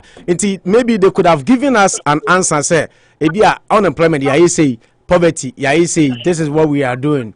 Anyway, opinion unlike gnosis. That is the beauty of the show. We welcome everybody's opinion, and I like Richard's point, very powerful one. Yemfa, the next caller on the show. Ulmai, abom design. Eradia dum me hu ezen papa. Yenti o yango. Yo, wa umredo do de ma me na o kataro. Oh, na me nene go back and forth. Inti won na me bisa questions bi. Inti ano de me na ma yanko. Opo me that say any akwanya adama me. Mamentia the godfather say Mr. Ransford Dan Auto Repairs. Damentia Chama 1, Chama Kojoago, Gold Coast Kitchen and Restaurant Services. See you. Opo na o ka say me say obia wa akwanya say obe criticize obi no obi nya agen so obetumi aka. Enti yeso na say also ka say me na wo nya agen. Na o ka o de ewe ni so be ka ye de ewe na nka so wa. Even say yeah, Kaya Diana and one yard in the say, I now be ye and more. I can cast and away. Nipa, Eddie Raman Ibrahim, Africa, now the Kaya some boom now to be ye. I know I thought that's all yes, it was. And Janos Maman, Almighty, not agree to say, yet in your Richard or free, it is different. Not agreeing with me. Different than condemning. I know.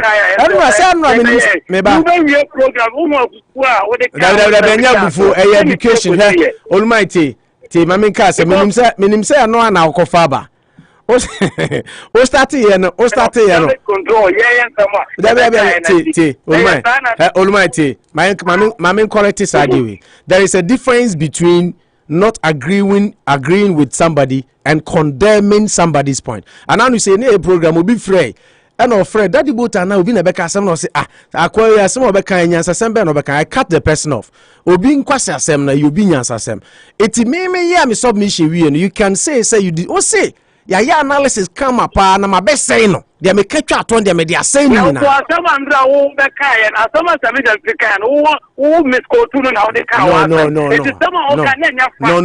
do you mean? What do you mean, Miss Kuta? According to whom,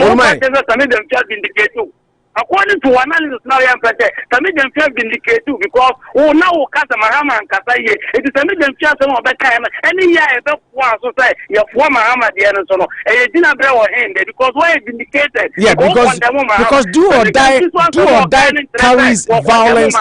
Do or die carries violence denotation. That is what I meant. Do or die, do or die, Mahama Tremu. And a T-shirt no so because what the NDC logo I know and a mask he said you didn't worry. Oh yeah no the to who no me bisa asem me nka say nipa no ye me say oye T-shirt no or the DNA to who was the NDC and a two T-shirt no and a debut. And what this you see that is the emotional meaning or the denotative meaning. The emotional meaning. Go and read the dictionary well. Do or die. Mahama Kai. What say this? But what? Mahama or citadel of knowledge.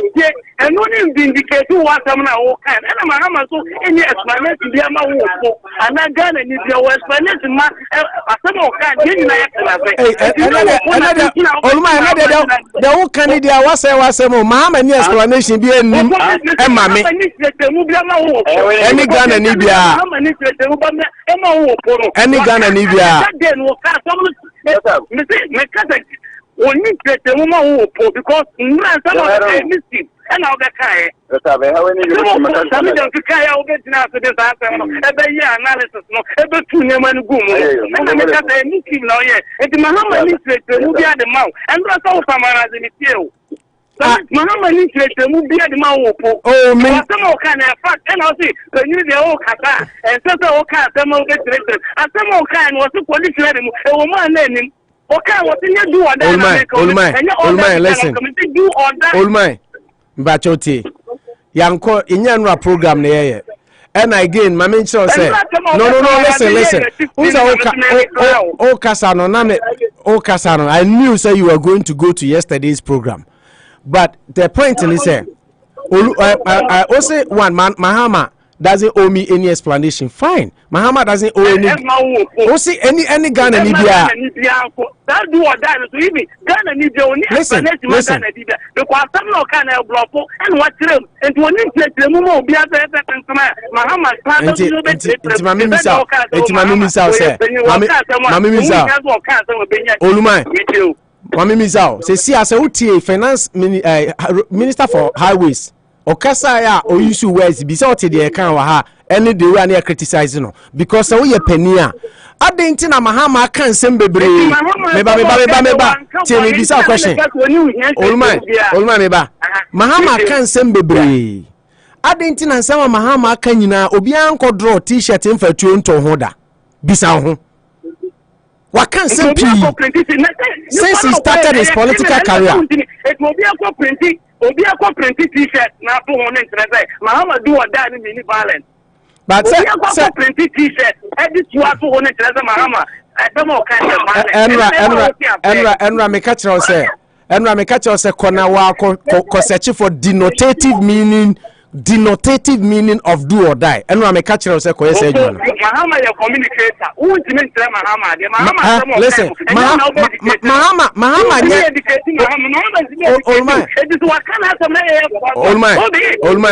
nye citadel of knowledge okay Mahama onye citadel of knowledge. If you don't know, Mahama onye citadel of knowledge. Who is educated? Because they are who think they say Mahama who educated. Mahama say Mahama see himself some particular of them. And nobody who into say who did to Mahama one can hear. I want to see him so can hear. It will be a funny day. It will power the net now, baby. No Mahama listen. But you shouldn't have come at this time. So himself by argument. I think I'll last call. Now come to me know their fees. Listen, who can say Mahama? No.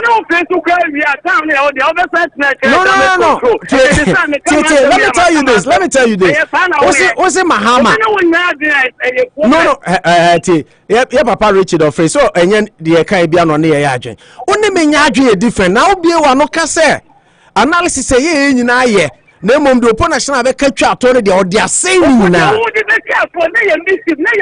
do you mean? What do you mean say mischief?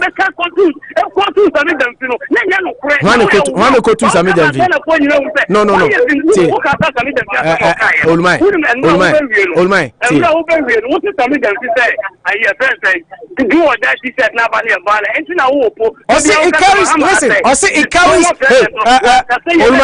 my. Almighty, or see it carries. Now, what kinds of medium feel letter or the buyer? Huh? Okay, I say, I carry it. And the teacher don't we and Mahama saw no crowd. It's not more to be said of way. So don't be distracting Mahama saw no distracting. That teacher now about the party at the end is you know, it's who but no cafe. Masumi Jansia some can have vindicated your friend saying, Opo, I can have vindicated. Because now the whole cat Mahama and Kasay, the Samijan Piano won't say, I'm a Mahama no problem to one Kasay. I don't know. And you can't tell the other thing I had damage for Sylvia, but I 200. I I don't think so. You listen because if you when I am coming for course, you can come. I'm telling you, I'll give you the opportunity to be the last caller again on the show.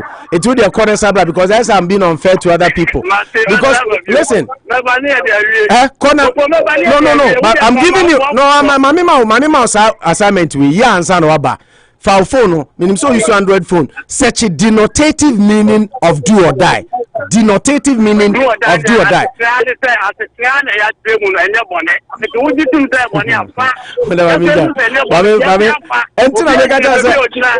Mate, who are Sami Jemfi area of the buy. Was it?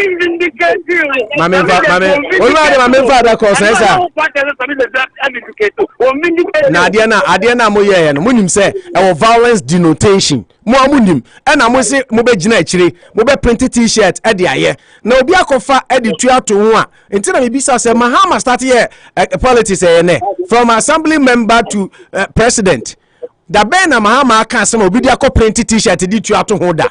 So that should tell you say that alone should tell you say adiana kan no. Even a Yamin Kwa, who can say, and Yamin, maybe Mahamadiano, professors in Ghana, lecturers in Ghana, Muma Mabontema, Mekase, well, Bekase do or die, no carry violence. Now, Coco school, Nesakoshiade.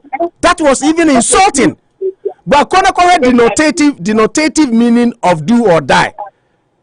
denotative meaning of do or die na say denotative meaning of do or die and carry violence because I didn't say me bramo kano we dey akoyo tuo dey ato ho eti Sami Jamfi coming out to say nipa corona dia why you portray violence near the no and I make us say I feel they were vindicating some of us who said this some Mahama kind no na portray violence. Okay, mami call line so na yemfa Ibrahim uya na mafa Babu Bazaar na kwajo pokusuko Ibrahim abom design Yango America mun hoye dia ene yesi ya Ghana na yenwe America mun hoye dia na yesi yenwe yeho pa yeho de nyame adom yeho ye papa bibia ekoso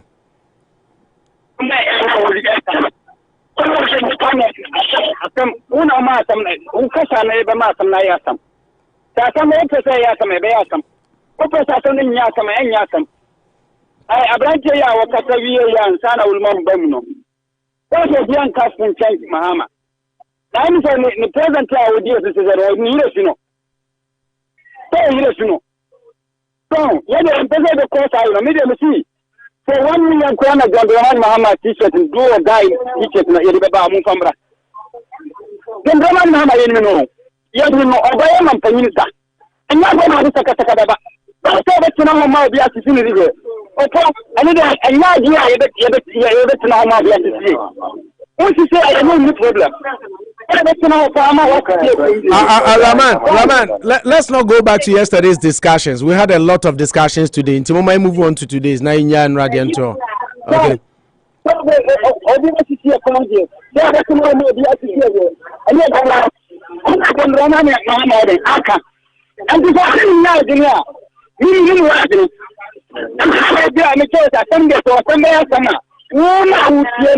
And the word that come out on one of the man I asked them. Me, the home day, do that in your money.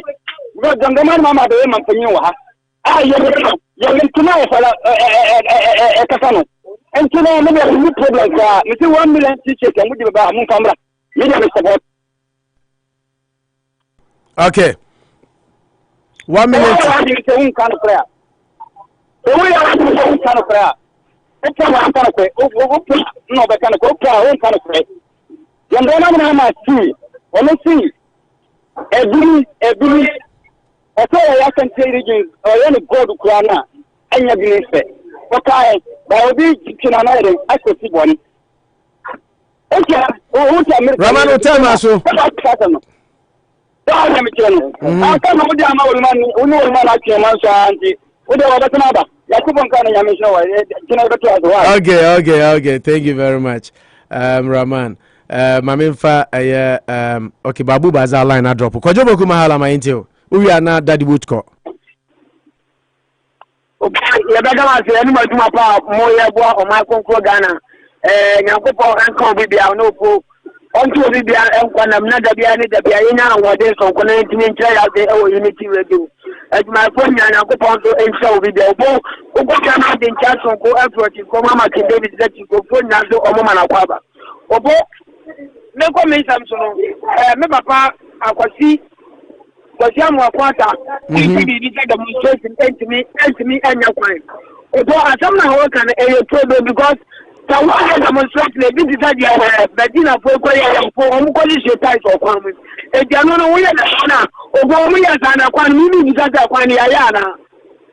Who can you demonstration when let you acquire in the Boy? It's the demonstration of Mokoyano. Maybe some minister and for so then I was Adianoso. And I just was one of Munai. And I demonstrated I or Ghana in your folk.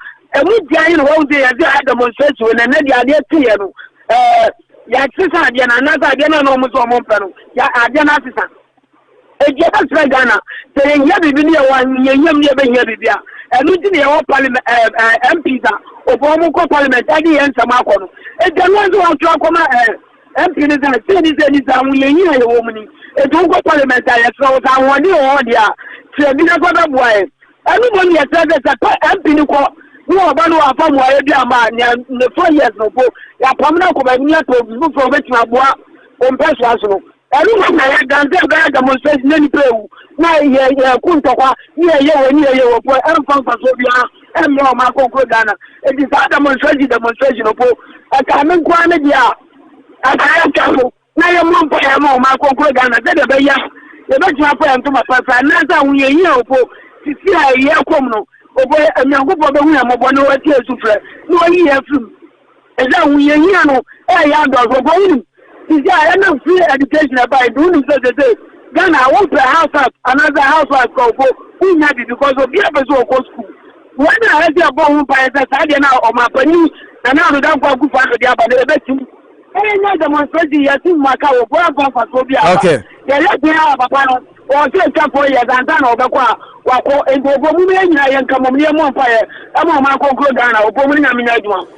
Kwajo Poku Mahala, yada was say Mumuni Chokose from a friend so cocotte, Mumuni Abumti saying. Yemi Adum Mini Opinion Okwa America, Otufo Yankupon Adum Tini Hoye. Yada. Now also, no, you know, Manu Abusia Funa Hoye. Radin Medini Yami Adum Tino. Yahoya pa Radini Dini in Ianzia. Abo frana ode na ma ono eyensohwe opo mission mani ni be pejini pa eyensohwe wa nyina be pejini pa eyensohwe yankopon mani ni be pejini pa na sohwe na ni ngedu onfamo no tu se mount ni abo frana na abo frana emenya nyamishuru entini mo yesinya sanfiti ase eni nyamishuru yankopon ma kura ni emenya nyamishuru pa na be bia minya wo ma go slide na ojambo amarahman ewo bia so no Michiano, how to fell so Michio Vidiara, enemy near bar, Abba Nkuma, or Yajuma Pantan, government hospital, Nakupo Wishran Papa, the Kiminia Ban and Kache, the Obia so Michiano Papa, Minio Pay, the best I say. Ayana at the Duncan Akufo-Addo, or Banodia, some more Katre Ghana for Minimum America, one TV, Ghana for your TV.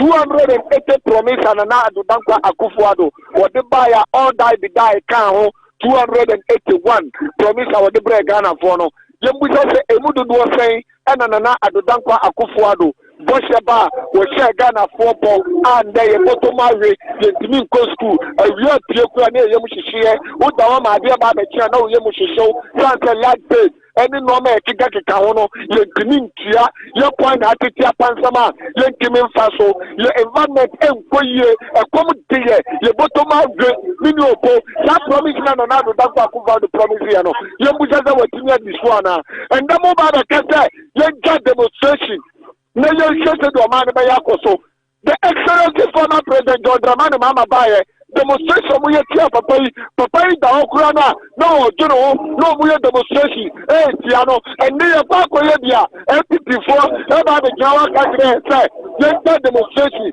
na jono se do man be koso we no pay do or die now the former president Ebiaba say 2024 do or die no at 30 years tuma e bi the course of parliament ye near dia ye do or die ye dey parliament speaker of parliament edema honorable Dampare no because in Kayanyesa in the ballot boxer on the best journey any ballot paper on the journey change any topic any two money no in the do or die and ye juma in the speaker of parliament and Kayansa in 2024 NDC need but piano do or die in Yasikai and Yatuo and Yajai and Yaba who is here you better you need a better thing then you do or die no Yakupon County my America manager and to Casa Udisia Ibitra near Cocasa violence or more no more sunny Ebeko no okay yeah that's it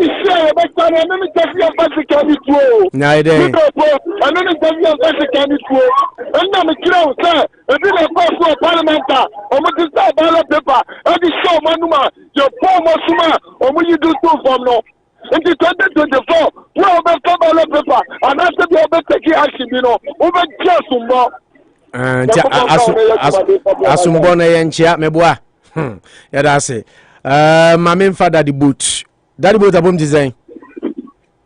Nani adum boko international minister to hoye. International minister hoye. Yeah, me hoye pa daddy boot. Onzo Nami adum jina menaso pa. Yo international mentia na mentia bega for ni omotina se. Uba market ya e osia 18 man na se zamra malaya.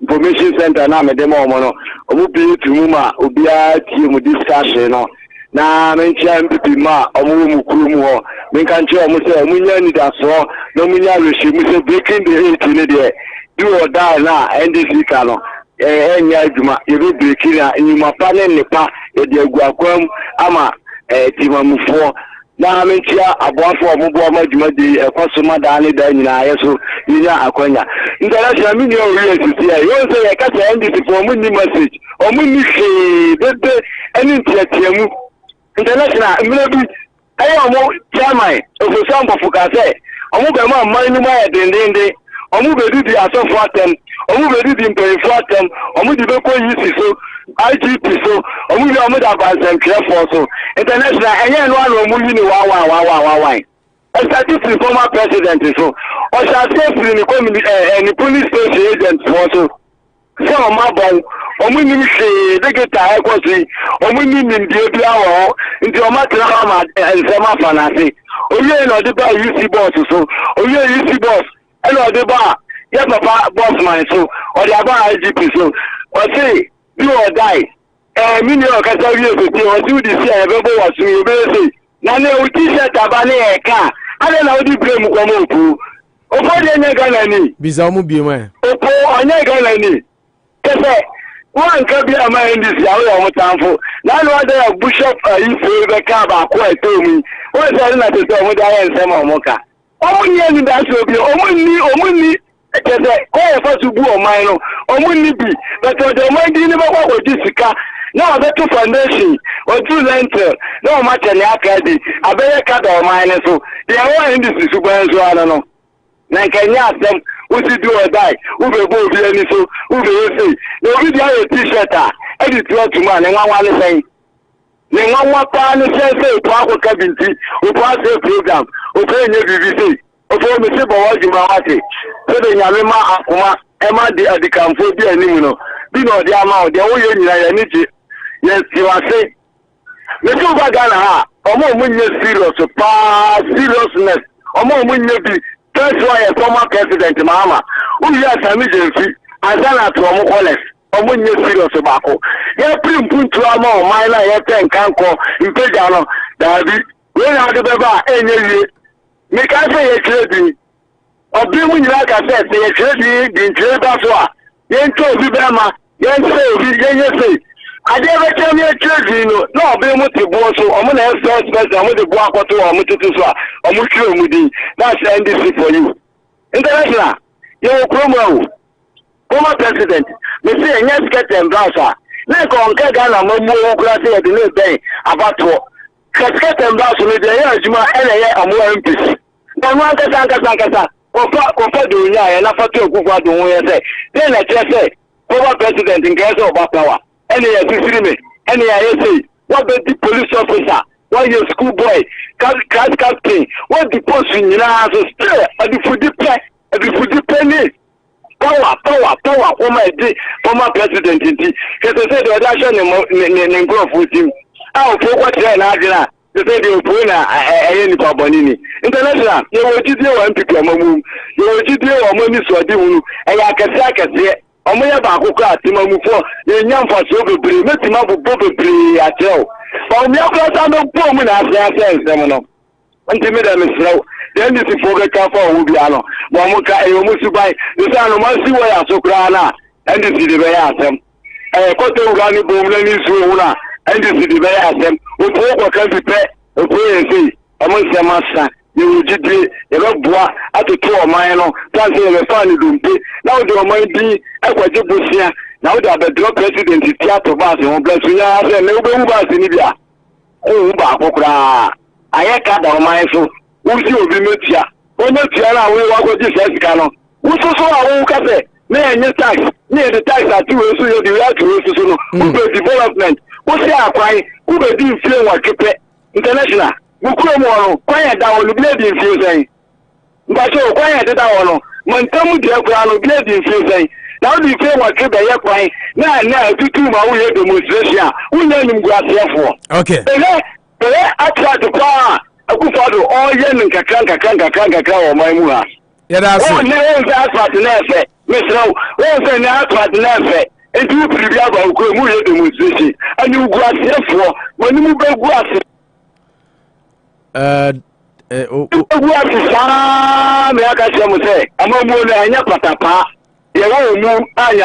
you very much.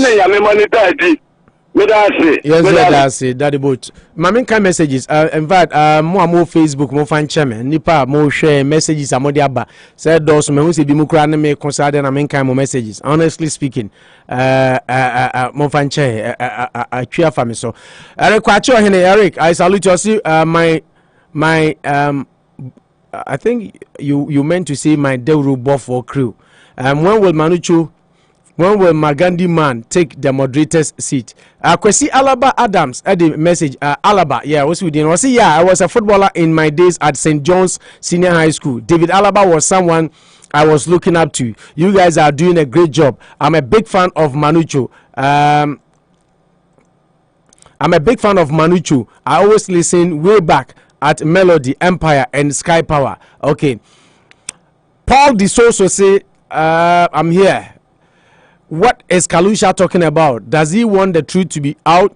It's interesting to be hearing him talking like this. He was the same person on this show a few weeks ago saying we don't have a case. Hypocrisy at its best. Massa, tell him to stop this. He's the one making allegations, not the NDC. Massa, JM never said we have confidence in Jean Mensa. What he said, we are ready to work with her. Please don't change. Hey, Modi Jasubia. Hope does not mean confidence in her. Please tell Kalusha to stop. Paul, obey you. What question you should say? So, Paul, did you read or see any election irregularities in the 2020 election? Please, I was there, and anything like that, happened. You mean didn't happen? I Opambo Adie Dehine, I am saying it. Opo, it's never true that former EC boss stand on NDC ticket as an NEC MP. Please stop misinforming us. When Manucho was using that as an example, the woman has said on record that she has never been associated to any political party and has never been a member of the NDC. It was work of NDP in opposition just to dent her. Why? Because this is not trend. Both NDP and NDC are always arrogant in their second term. Please, let's check our records. Oh, okay. And I just say, Munina, Musuba, no. Because you should see NPP and NDC in our second term. Yeah, no, I remember very well NPP second term and Akufo. Paul Delalo the sources, please tell Kalusha if he's the one who lies as a politician. We in the NDC, we don't lie. Why? Kwesi Amoako-Atta says, so please, we in the Western region and Central are the same. Oh, our wives are in Central region and girlfriends in the Western region. It's 5:30. Let me go listen to JDM since my messages are not relevant here. Ejama for free kwamo Paul Disus open to call. Ejama for say, I am watching you live from Moisako Cobra Opo National More Fire. Ejama for George Mafo Enudin Yechao. Ejiri se ohun ye busua yada mo ase yede dwumadie ni isia nipa dodo ana mo share Facebook nyina nyame nhira mo nyina ye copies 1043 na yede news no de atoa mo so nyame ya adoma o kina no panso yene mo behia na yede foforo ede abramo na eno so ede eno no eti olumai me ya se wantumi amfre bium na mpese nka ofre bium now already the denotative meaning of do or die. No demanding kamani bejipa, but unfortunately I think you couldn't call and time is also up with us. So about denotative meaning of do or die. But there will be our computer you can do it at home while research. We said you don't need to be a rocket scientist to do that. One, I must say American English, reflecting or characterized by irrevocable decision to succeed at all cost. To succeed at all cost, desperate, all out, or do or die attempt to halt the invaders. And Osha, I see involving a potentially fatal crisis.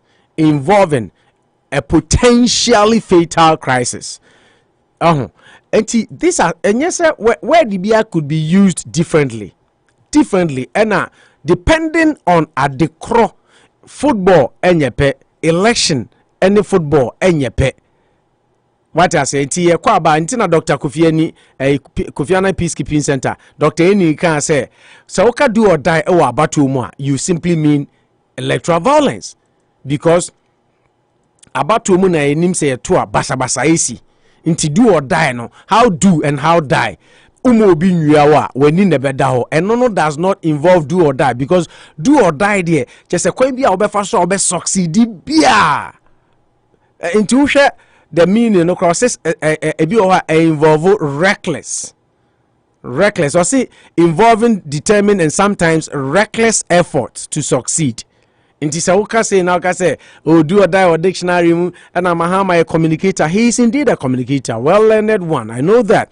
But just like I told you, Mahama nye citadel of knowledge. Oh no, he reads English just like we all do. It's the fact that Mahama na kano na Mahama achirimuno doesn't mean say we don't have other people like us, like other scholars in Ghana, professors, condemn say what I say, because everybody that says something can come up and defend it. Because you know the kind. Obey me, I am mischievous and defend it. But the point is, at the end of the day, we have other people who can also get into it and also infer meanings by what you say. Your body language alone. That's what I was saying the last time. Okasa Mahama communicator and so but yensu mu be communicators. Me man ko school crowd ha na menim say non-verbal communication cry greater than million words and nipa to me speaking in a second.